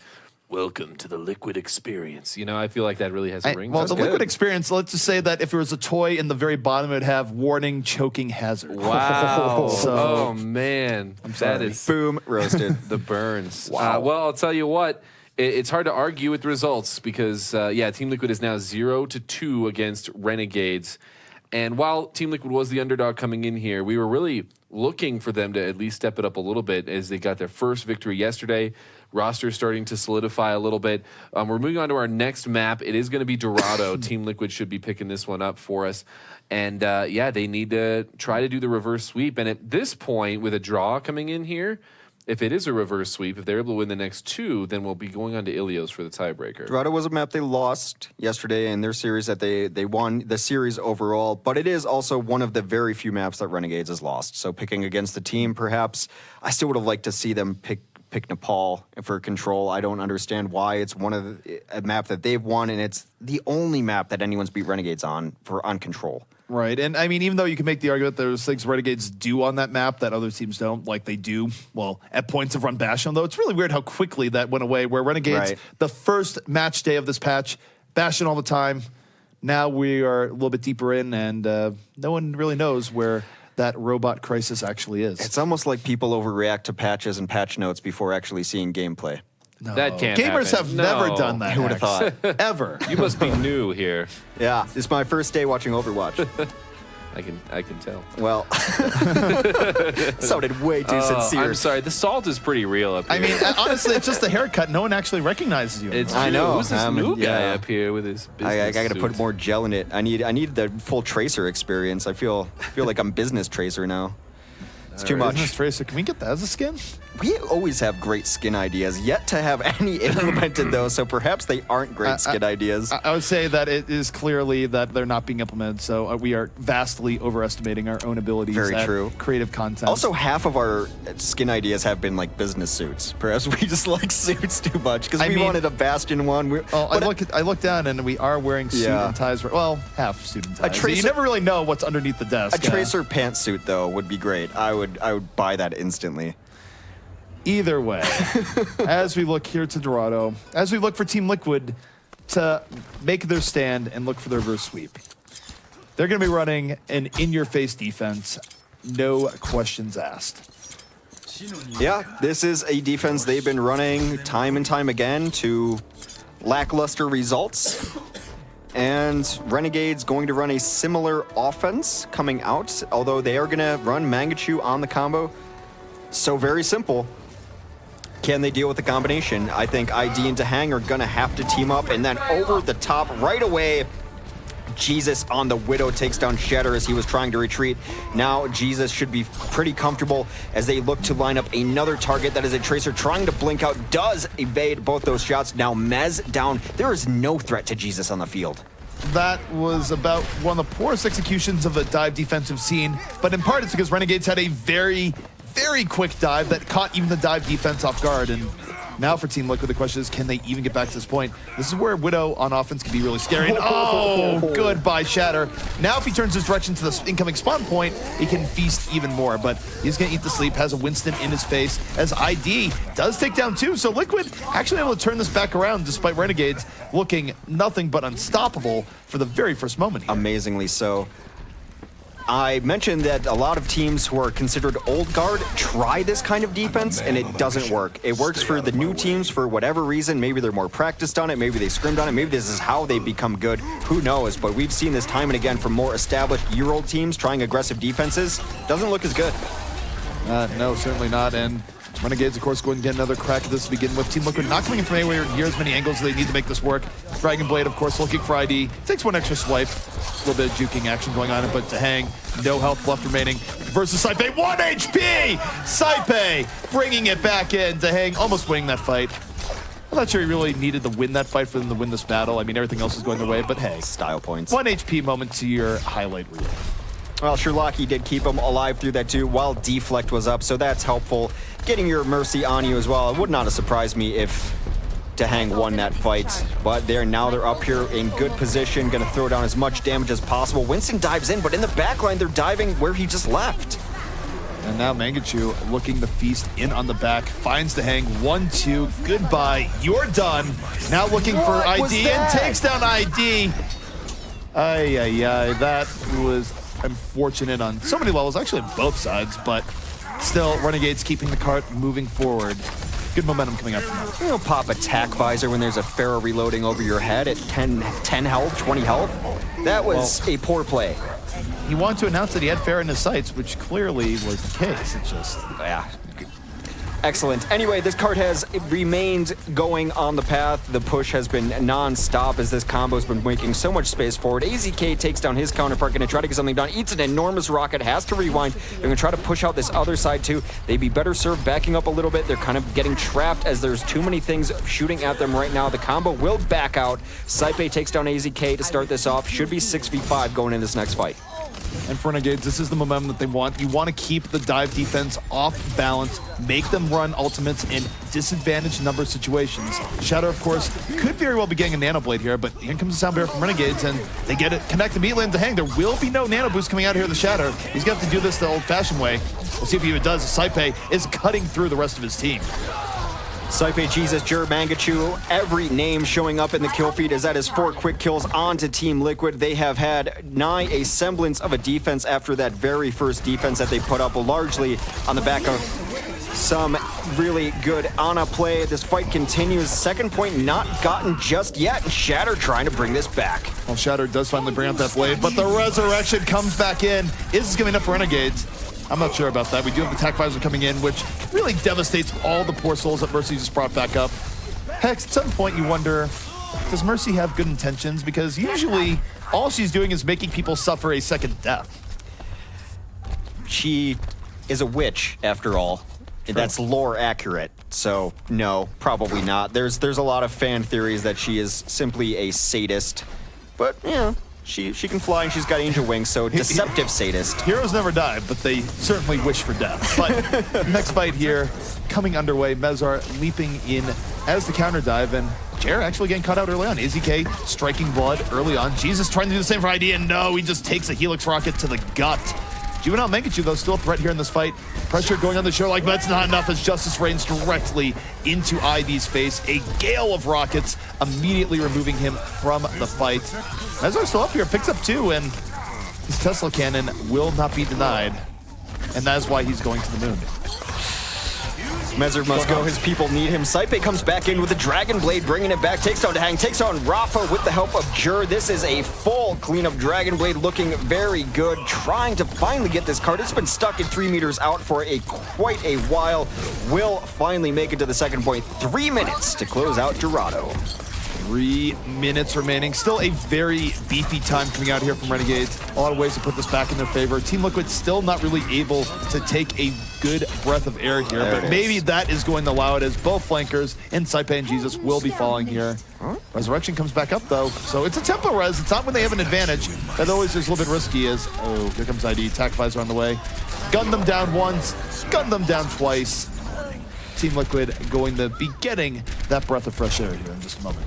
At this point, no one happier to hear heroes never die than ID. It means that he can pad his stats again. That is 2 responsive tactical visors, 2 resurrections, and he has gotten 3-4 kills each time. Well, the perpetual nightmare of dying is over here for Renegades. Shirwaki now going on to Ana. Heroes now die 1 valiant death, not repeatedly tortured into a firing squad. So, we do have the Sound Bear coming out here from Renegades. Following Pulse Bomb from AZK, though, immediately removes Shirlocki from the equation. And now 2 kills coming out here from Team Liquid. So, Team Liquid able to bring this right back, but what a nice Pulse Bomb from AZK to make that all flow pretty seamlessly. Team Liquid has stabilized, it seems, even though a couple kills come in late from Renegades. It is going to be all for naught as they all must retreat, but retreat does not seem likely here for Mangachu up top. There he goes. Retreat was never on the menu.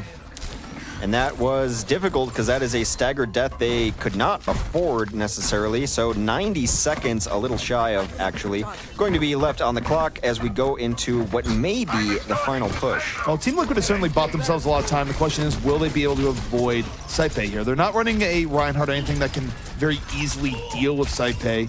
And of course, the Hang, pretty good at landing sleep darts, but that's not something you can count on here. So this is going to be the focal point of the Renegades offense as they move in. Hang isolated. AZK able to get on the Jer immediately. They're already down to support. Saipe into the backline. The Fire Strike connects, saving Saipe's hide there, arguably. He's going to get the health. Will the Blade be coming out here as this fight develops a little bit more? It is back and forth, but he doesn't really have the health to consider it. it just feels like they're not sure if they want to continue this fight or wait for people to regroup. They isolated to hang early, got that pick. That should have been the go. Mangachu very low up top. They're getting kills, but they're not getting clean enough kills.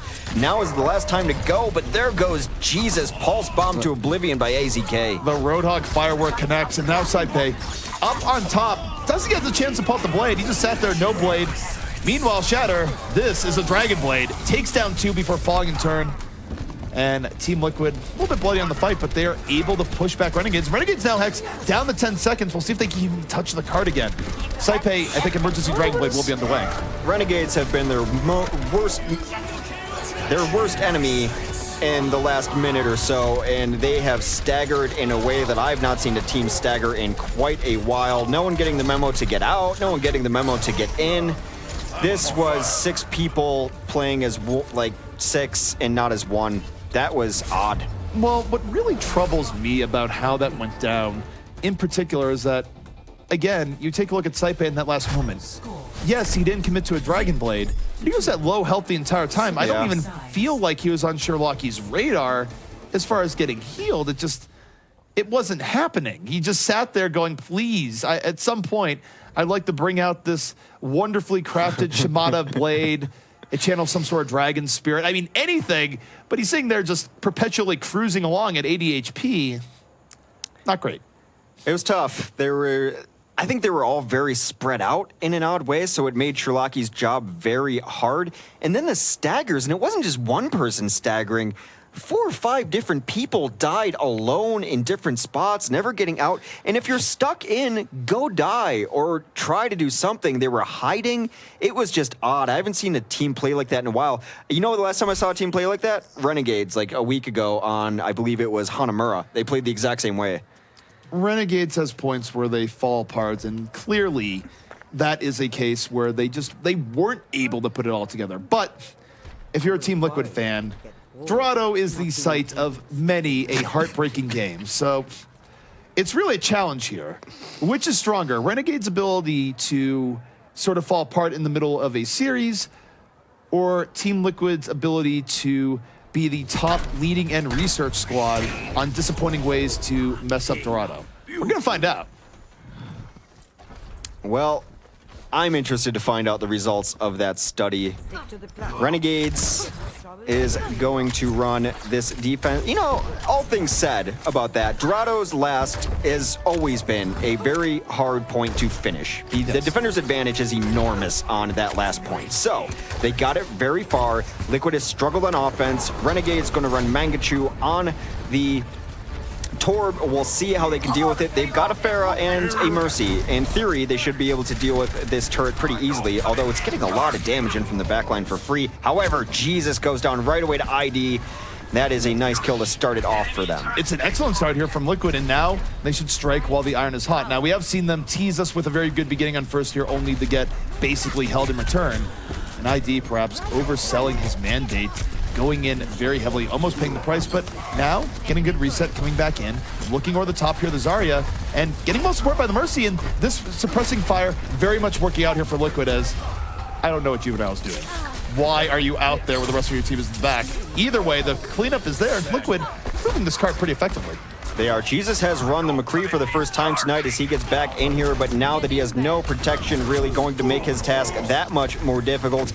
AZK and Shatter collapse on him and make short work of him. This defense looks like it might be over. Mangachu trying to get back in. He's cleaned up by Shatter and Mezer combining on him. It is time to give up ground on Dorado. A lot of teams reluctant to do so, but you have to if you want to have decent defenses. But for Liquid, this is really make or break mode. When they have just awful ways of things going wrong from Dorado, a lot of it does come down the second where they're not able to close it out. So perhaps they have learned from their mistakes here. They are being highly aggressive in the Renegades, treating Renegades like they're an offshoot here of Complexity, getting deep into that spawn area, picking up 2, Shatter, making this a party, Dragon Blade Unleash, picks up 1, and that 1, it will remain. Mangachu puts an end to that with a scrap gun. Resurrection, though, again, come in here from Team Liquid, and they are all in on keeping them back, and Shatter picks up 2. 1 pushing the cart, so it is slow going behind them. You have to wonder about that strategy, but when you're getting all these kills right up front, now you can back up. However, if they do back out of spawn, they're still going to have to fight at second because there was no one pushing. This is the world's loneliest cart right now. It's just moving along a standard delivery to the Lumerico Corporation. Well, one more fight will be coming in on second as they've relented on their offensive spawn pressure. Jesus coming up top. He's got Deadeye. Is he skulls in his sights? No. Retreats come out right away. Gets nothing. Has to cancel it, but hits a shot onto Rafa. That is 3 quick kills for Renegades. Liquid now completely wiped. Where's the horn?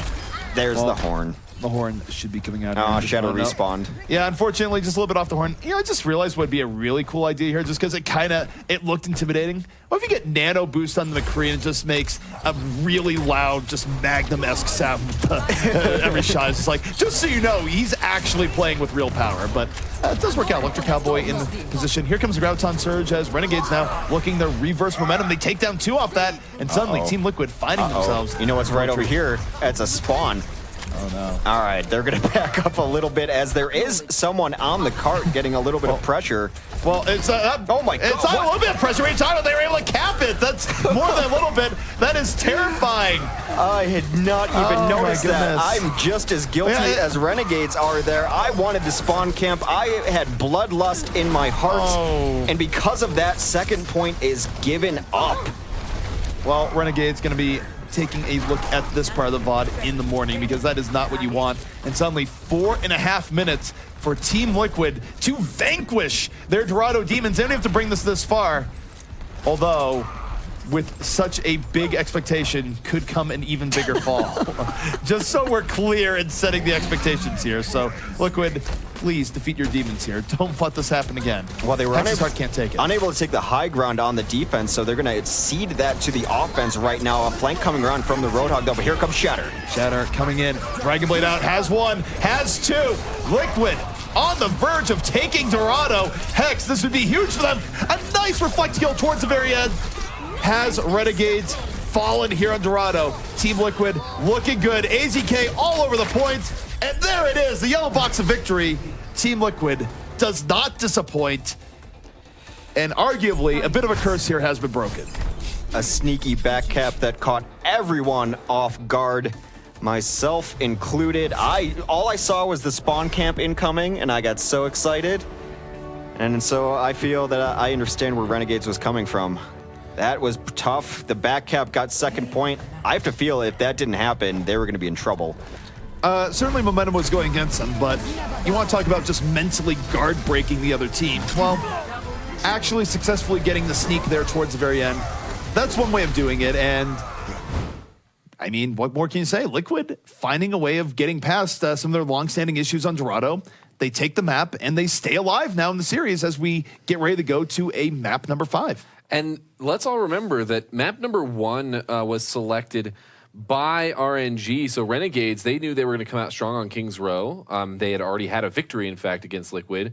So now they're going to have a selection coming into this Team Liquid, pulling it out. And if I had to give an MVP to anyone, and it's really hard because there was a lot of good plays, but Shatter had a lot of great Genji plays there, and in fact, was one of the ones on that back cap on the card. Yeah, I was going to say, as far as MVP play goes, forget things relating to kills or normal good gameplay. We had a unique moment here that does not happen that often in Overwatch, but you think about Dorado, it is a longer point, so you have the ability to get behind and catch the other team off guard. If they do go full hammers selfless to get to your spawn point, well, if you sneak someone to the back, how are you really going to get back there in time to deal with it? So again, this is very good for Team Liquid, because if you had told me the general story of the game and not what team was on either side, with Liquid's history on Dorado, it would be reversed. Liquid would be the one getting back capped on, but this is a very good showing for Liquid. I could not be more excited for them because, again, we've just been trained in history to expect the worst for them on Dorado. So this is actually very good for them. Now you're coming around to Liquid. Now you're excited about Liquid. Well, they won Dorado. Fair enough. It is exercising their demons to an extent. If we do want to talk about kills, though, and eliminations, I think Mezzer got play of the game for a reason there. Yeah. There's a reason that Shatter was able to go off, and is because those targets were as soft could be. The cleave damage, finish, the staying alive, the survivability, especially there, I thought was a really good game from him on Winston for sure. Yeah, and I mean, then the rest of them, they all just kind of contributed there. And I was a little worried at the beginning.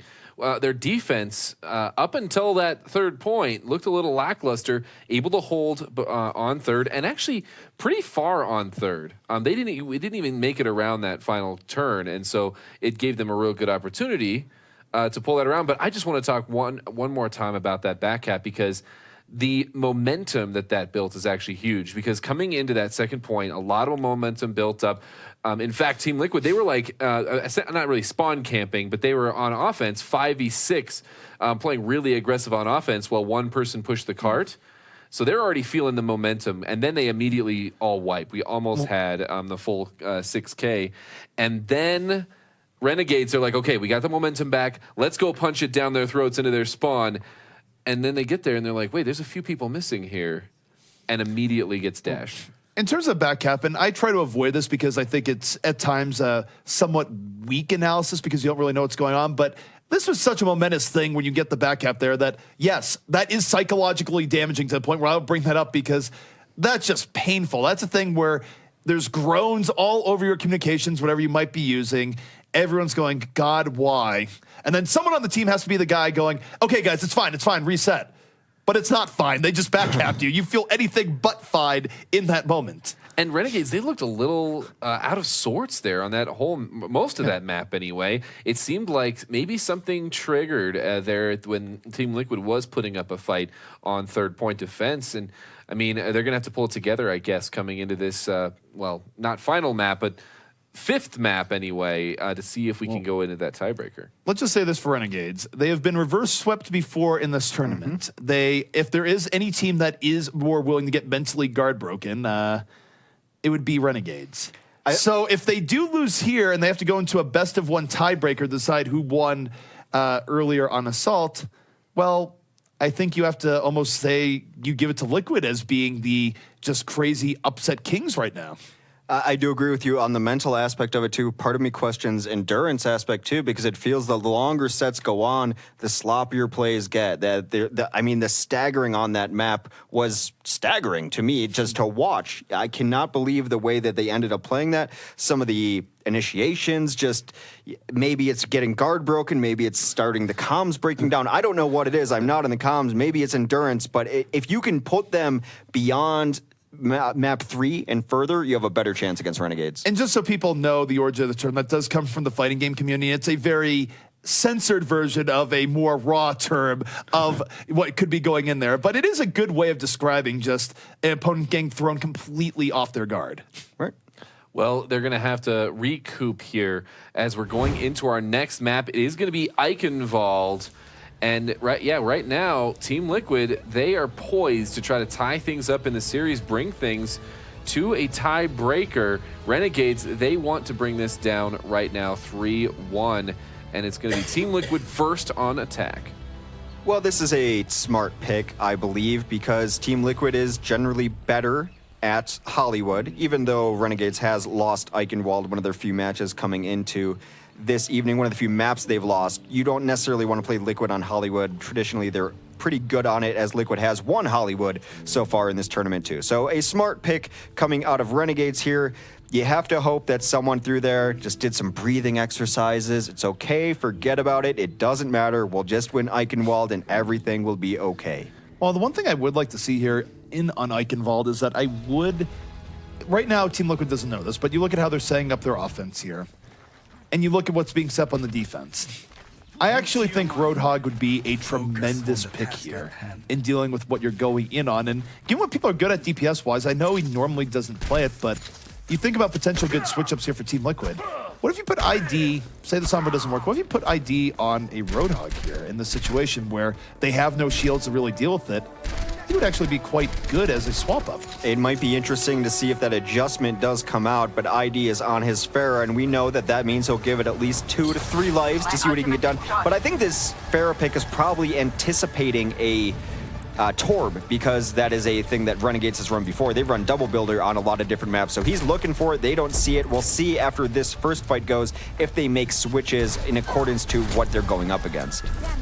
Well, ID certainly getting boosted up here, not committing too much heavily just yet. Team Liquid getting an assessment of the lay of the land, but you do have Juvenile going in pretty early, putting pressure on the Dehang, and as a result, Dehang going to fall here relatively early, so ID now without his security blanket, not gonna have a whole lot of sustain as Renegades should be able to mop this up. Well, Saipe goes down, but not getting the kills that they need to stay into this fight is Team Liquid. They get 1, they get 2. That is going to be it. Have to reset as Renegades does hold there, only losing Mangachu in that fight.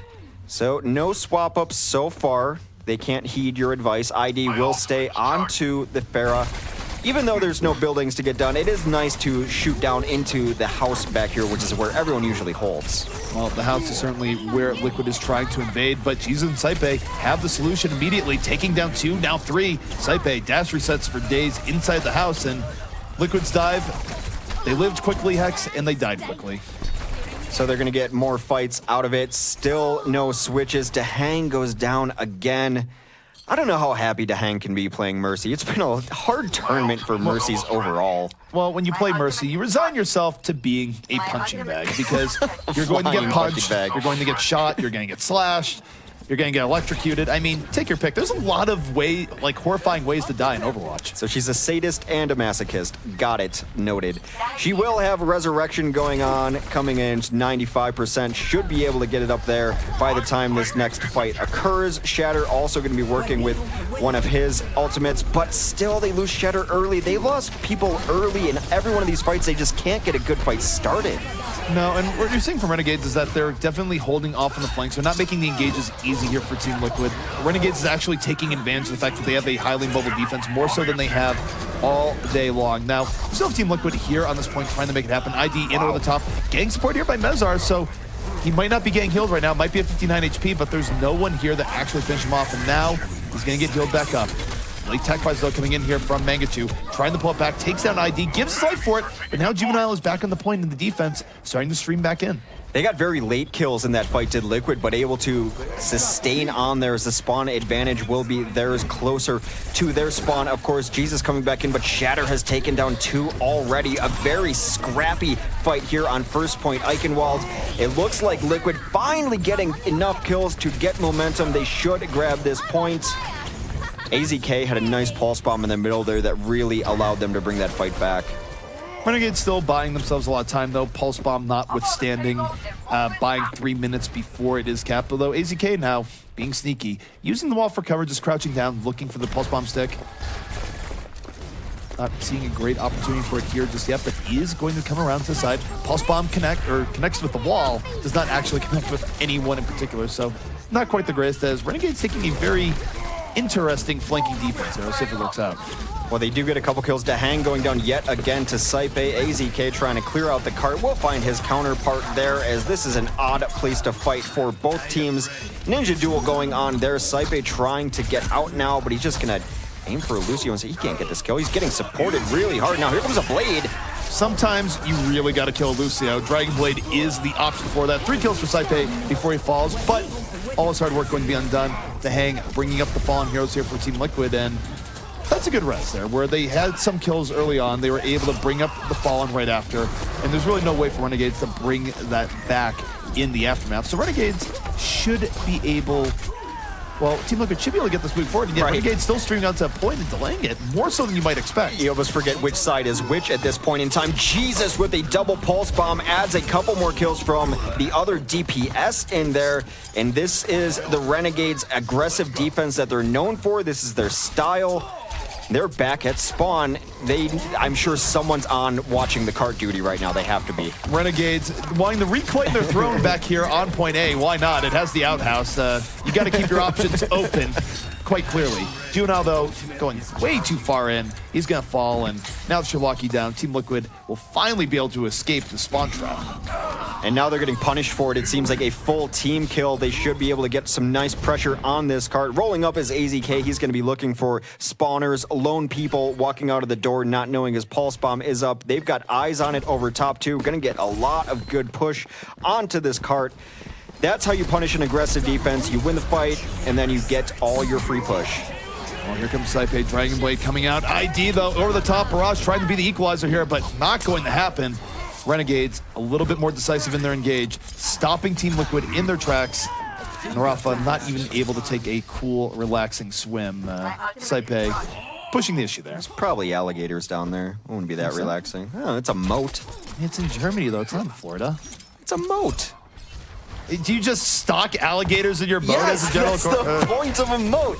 Anyway, they're going to get very aggressive again. Saipe comes in here, tries to get some damage done. They're getting kills. Jesus, Juvenile, all chiming in. Saipe does have to go down, but making them burn that ult out just to get out of spawn.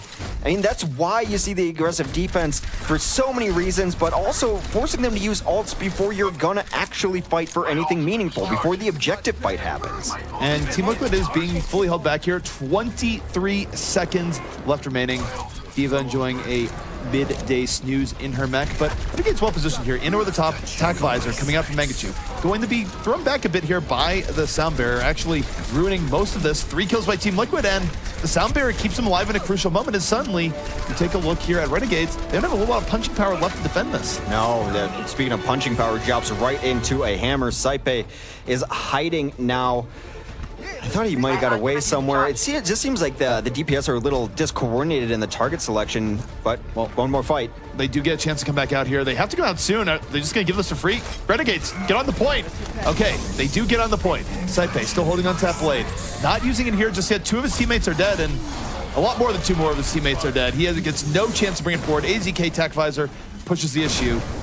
And the Rocket Ballista, whatever you want to call it, Rocket Battering Ram. There is a technical term for it, but I can't recall it. And there come the Ice Cube Rebels in fashion, and they continue to push through here. Renegades has to give up a decent amount of ground already around first Ben. Here comes Saipe. He's been underwhelming this game and remains so as Dahang takes him down. Well, those Ana darts definitely not the poison that Genji wanted to deal with. Still, though, both teams 2v2 here on the payload. Both teams down 2. And you see the swap up to Mei here. Mangachu is just willing to stall this out. Use walls to split up the enemy team. And, of course, Mei in general, one of the better heroes at stalling. Frequently used here on Ishin's wall, but not quite as effective as she used to be with the recent changes. Well, Mezer does go down there. Now the chase is on for those remaining supports. Saipe will be on the cleanup there. A jumping Ice Cube off of the payload. 30 seconds left, and now the stagger, not great. Dahang is going to get out thanks to his D.Va. They should be able to come back in with full forces here thanks to the nice save at the end there. Another hook onto a D.Va. That's going to trigger self-destruct. Dahang kills Juvenile. Dahang does kill Juvenile, but Jesus, now with the nano boost, going to try and bring this back. He's going to tear through that Reinhardt shield effortlessly. A whole lot going on here, but AZK off the flank, Tactic Visor in play. Ice Wall going to stop him from getting quite as much as he wants, but still ends up with 2 kills in the end as the payload still moving forward. Team Liquid not giving up here just yet, but the Earth Shatter from Juvenile forcing the issue. Take a trip to Terra Firma, says Juvenile. 3 kills coming out here as Renegades now looking like they're going to stop Team Liquid's Castle Assault right here before the final prize. Does seem so. Reinhardt goes down towards the end. The stall has been valiant, to say the least.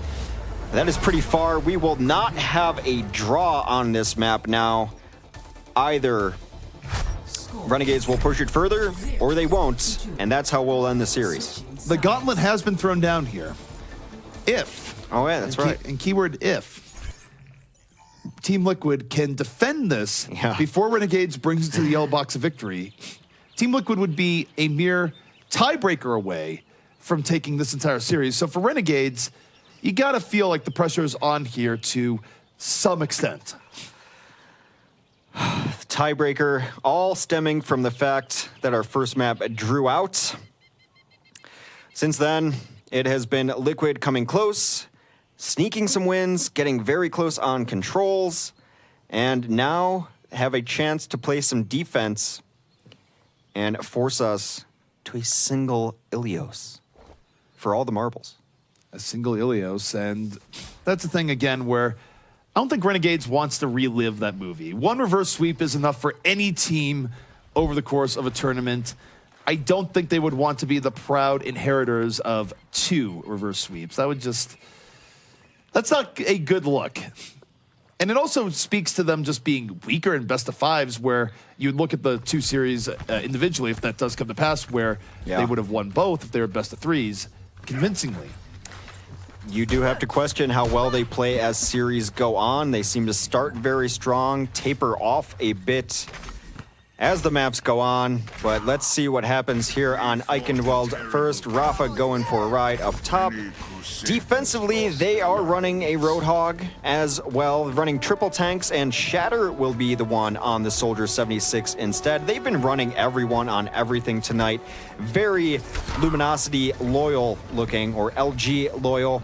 On the offense, no surprise, Renegades wants to run a combo. Saipe going to try to redeem himself after a mediocre Genji game, and they're going to put Jesus also on DPS. Mangachu taking the scenic route, coming in over the top. I don't see him. Going through, and one rocket, two rocket, goodbye Shatter. Pure beauty coming out here from Mangachu. 2 unanswered kills here immediately from Renegades, although Team Liquid now firing right back. Both teams, 4v4 in the point, but the combo is still very much a big threat here. Finds the hang. And they're just running out people that can actually shoot Mangachu and take him out of the sky. Although, as I say that, he does fall down into Mezhar, of all people there. So sometimes Reinhardt can be on anti-fair duty if Farah's not watching where she is. But Renegade's still very much coming out ahead. Grounded by that hammer. First attack is a take thanks to a really nice flank from Mangachu and Sherlocky over the top. And you can flank all you want, but if you don't hit those rockets, it means very little. He started out hitting perfect rockets. Pulse bomb up for Jesus. He finds a clump, but he goes down to Mezar's hammer. What? Team Liquid looking very strong here, surprisingly strong. At least I'm trying to pull this defense back. So they start out pretty rough on point A, but their response on point B definitely far superior. Well, they're going to get aggressive too. I don't love this from Liquid. It seems every time they try to get super aggressive, they fail at it. Maybe not as practiced as teams like Renegade, who pull this off with consistent regularity. Mangachu again over the top on this flank, and he's got Dahang in his sights. Dahang has to use the nade to keep himself alive. Oh, Justice reigns directly into the defense matrix, and Mangachu coming up with goose eggs on that attempt to kill there, and the rest of his team is dying as he's trying to flank from the back. They were just ignoring Mangachu for the most part. Well, the res to get everyone back to life, but you're so close to spawn, you have to question if that's going to be worth. But if you have res, I guess use it. Mez has been a terror this game. Mezar has swung the hammer through hero after hero. They're having a tough time breaking through here. Well, they're having a tough time, although slice, here comes Saipe, dash resets for days, makes it a 4K before it's all said and done. So just like that, the momentum shifts. Renegades now, they have 4 minutes left here, Hex, but they don't want this to draw out any longer than possible. They don't want to go down that nightmarish road once more. No, they're going to hold right outside this door, trying to get some damage. And AZK is the one who finds Juvenile, though very early. They're looking for a little bit more. Jesus being annoying in the background so far, no kills. Getting as much damage as again, forces it out at Dahang and then takes Dahang down. That's not the ideal situation they wanted to be in. Mangachu over the top, trades two very back and forth. Jesus, so still alive. Jesus still being a force here for Renegades, pulling back. It could have been a losing fight, but does run into the rough end of Shatter 2K's pulse rifle. So overall, Renegades getting the better of the engagement. Team Liquid with one more attempt here to defend the last part of second, although this is riskier, X, because if they fail this, it could lead to momentum that loses in the outright map. And certainly Renegades, they want to take the opportunity. Soundbearer in, leaves Mangachu with a lot of offensive mobility as he moves in. Forces out the res here for Renegades as they want to keep more pressure onto that point. Does get on the Diva with that rocket. And now Team Liquid on their last legs. This is looking like a second point take on the way from Renegades. They're so close now to finishing out this map and taking the series. Mangachu over top will jump in through the doorway. It's just been unfettered aggression from this Renegades team. The moment they see a small window, they are in, going for it. I think the action's going on inside. There, that door does reveal finally all the poke going down. Still no deaths as this fight occurs for last. Shatter takes on Jesus. Jesus takes down Shatter. A trade if I ever saw one. Well, it is 5v5, but Renegades still applying a whole lot of pressure here to Team Liquid. Juvenile in Primal Rage, just knocking people around, causing disruption. Really wants this Lucio kill and does get Rafa. Bounces him right against the back castle wall. And here come the Renegades. Yellow box of victory, very close. Team Liquid, will they even get up here? There's knockback. Honest trying to get in the point. Will she do it? Yes, at the very last moment, she does get the point, but Dehang giving his life for the attempt. The last gasp here of Team Liquid. Mezar picks up 2. His fighting spirit still in there, picks up a 3rd. Empowered perhaps by his ancestors here in the castle. Who knows, but saving Reinhardt play from Mezar, keeping Team Liquid in this game. Very difficult for them. 0.4 meters left to push this cart. They cannot leave it for a second, knowing what just happened. If they get back cap here, it's simply a mental breakdown. And I gotta say, Mezar putting this team on his back. He has all game been the one to get the kills at the clutch time. A lot of time left, though, for Renegades. 3 minutes remaining. Renegades can just stack ultimates if need be, but they don't even care. They're moving in with reckless abandon. They already take down Rafa, who's way too close to a Roadhog. But AZK and Shatter fighting this right back. You have the late tech visor coming from Shatter, finds Saipe, and it's so close, and yet Team Liquid fights it back once more. That attack visor auto-targeting the Tracer that I think was going to try to sit back there and maybe get a back cab. Jesus was all the way around the backside, but Shatter was able to spot him thanks to his trusty visor there. And Shatter going to go switch? Yes, he is. Let's see what he comes up on. Roadhog instead.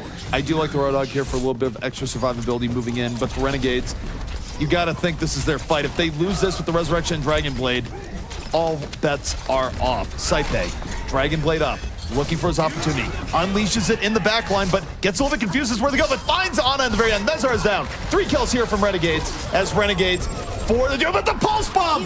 AZK gets the Pulse Bomb, but the Resurrection going to undo his dirty work. He is going to fall, and Liquid, it was valiant, it was entertaining.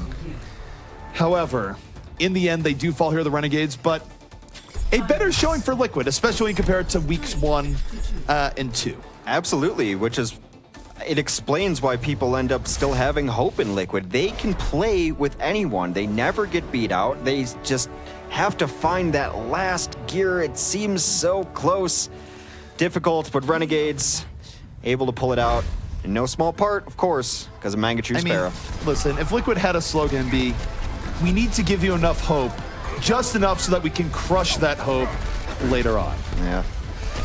Well, it works. It works on me every single time. I know.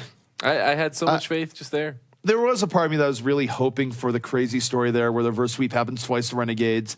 Liquid is suddenly just out for revenge on the teams that wronged them with decisive victories through the first few weeks. But unfortunately for Team Liquid, that is not going to be the storyline of the day. The storyline of the day is going to be that though they fought pretty valiantly, had some close games, Renegades just a little bit more consistent than them in the end, able to finish out, but it did take us to 5 total maps. One small note I did want to make before we do broad notes and whatnot is just how good Jesus is at wasting a soldier's attack visors. It's not the first time we've seen him do it, where an attack visor should be focused on the rest of the team. He puts pressure on it and blinks away, and then the soldier can't shoot the other team. It's more than once. And as a Tracer trying to take down a soldier with attack visor, just pure courage, and he does it really well. He's done it often. It's like juggling knives, you know? He's been a consistent force for them, too. I think the most consistent player on their team as far as just raw DPS output. You know what you're going to get from Jesus every time they play. Yeah, no, and it's really good to see him come into his own with that. And we've talked about, like, his like, he doesn't want to play Roadhog, but he's been playing Roadhog. He's been playing Tracer. He's been able to have a force and impact on multiple heroes. But I think the story, if we talk about the story, the overarching story for the match and for the night, the story for that last push was Mangachu, I'd have to say. I mean, he had that amazing flank early on Pharah, and maybe even more than the story of Mangachu doing it, once again, it just didn't seem like there was much of an answer. Do you think that Diva pickup, by the way, for ID, was an attempt to answer that, Pharah? I mean, it's one of those things where I think Diva is just an attempt to suppress people that are getting in your face and doing well to begin with. Certainly, though, Mangachu, I don't think there was as good an answer from Liquid as there could have been. We have seen him get shut down on the fair when against teams like Rogue, but overall, it did not appear like that answer was there as effectively as it needed to be, because the one thing about Renegades now is that they're not exactly being subtle about what they want to run into you with. You can expect Pharah in most of the gameplay situations they're going to be in, and if you don't formulate an answer to that as a team going up against Renegades, on some level, you've probably failed. Yeah, and you do have to have multiple answers, though, because they did show a few other things. Now, I guess Pharah was still involved in their triple tank, 1 DPS, But they definitely, I mean, Mangachu is not confined to Pharah only. We saw him on May as well, even in this map, able to help them hold at that final curve into third. The only other thing I have is some moat analysis. We really need to talk about our moat and castle analysis. We had some door conversation there. And I have a theory. This is the future. So even though Germany does not have any native Crocs that I know of, what if they're robot Crocs? I mean, they could be at this point. I just wonder about all the maintenance costs that go into a seemingly rundown castle. I mean, first you have the backup gate cost, which clearly was too much because it no longer exists. Now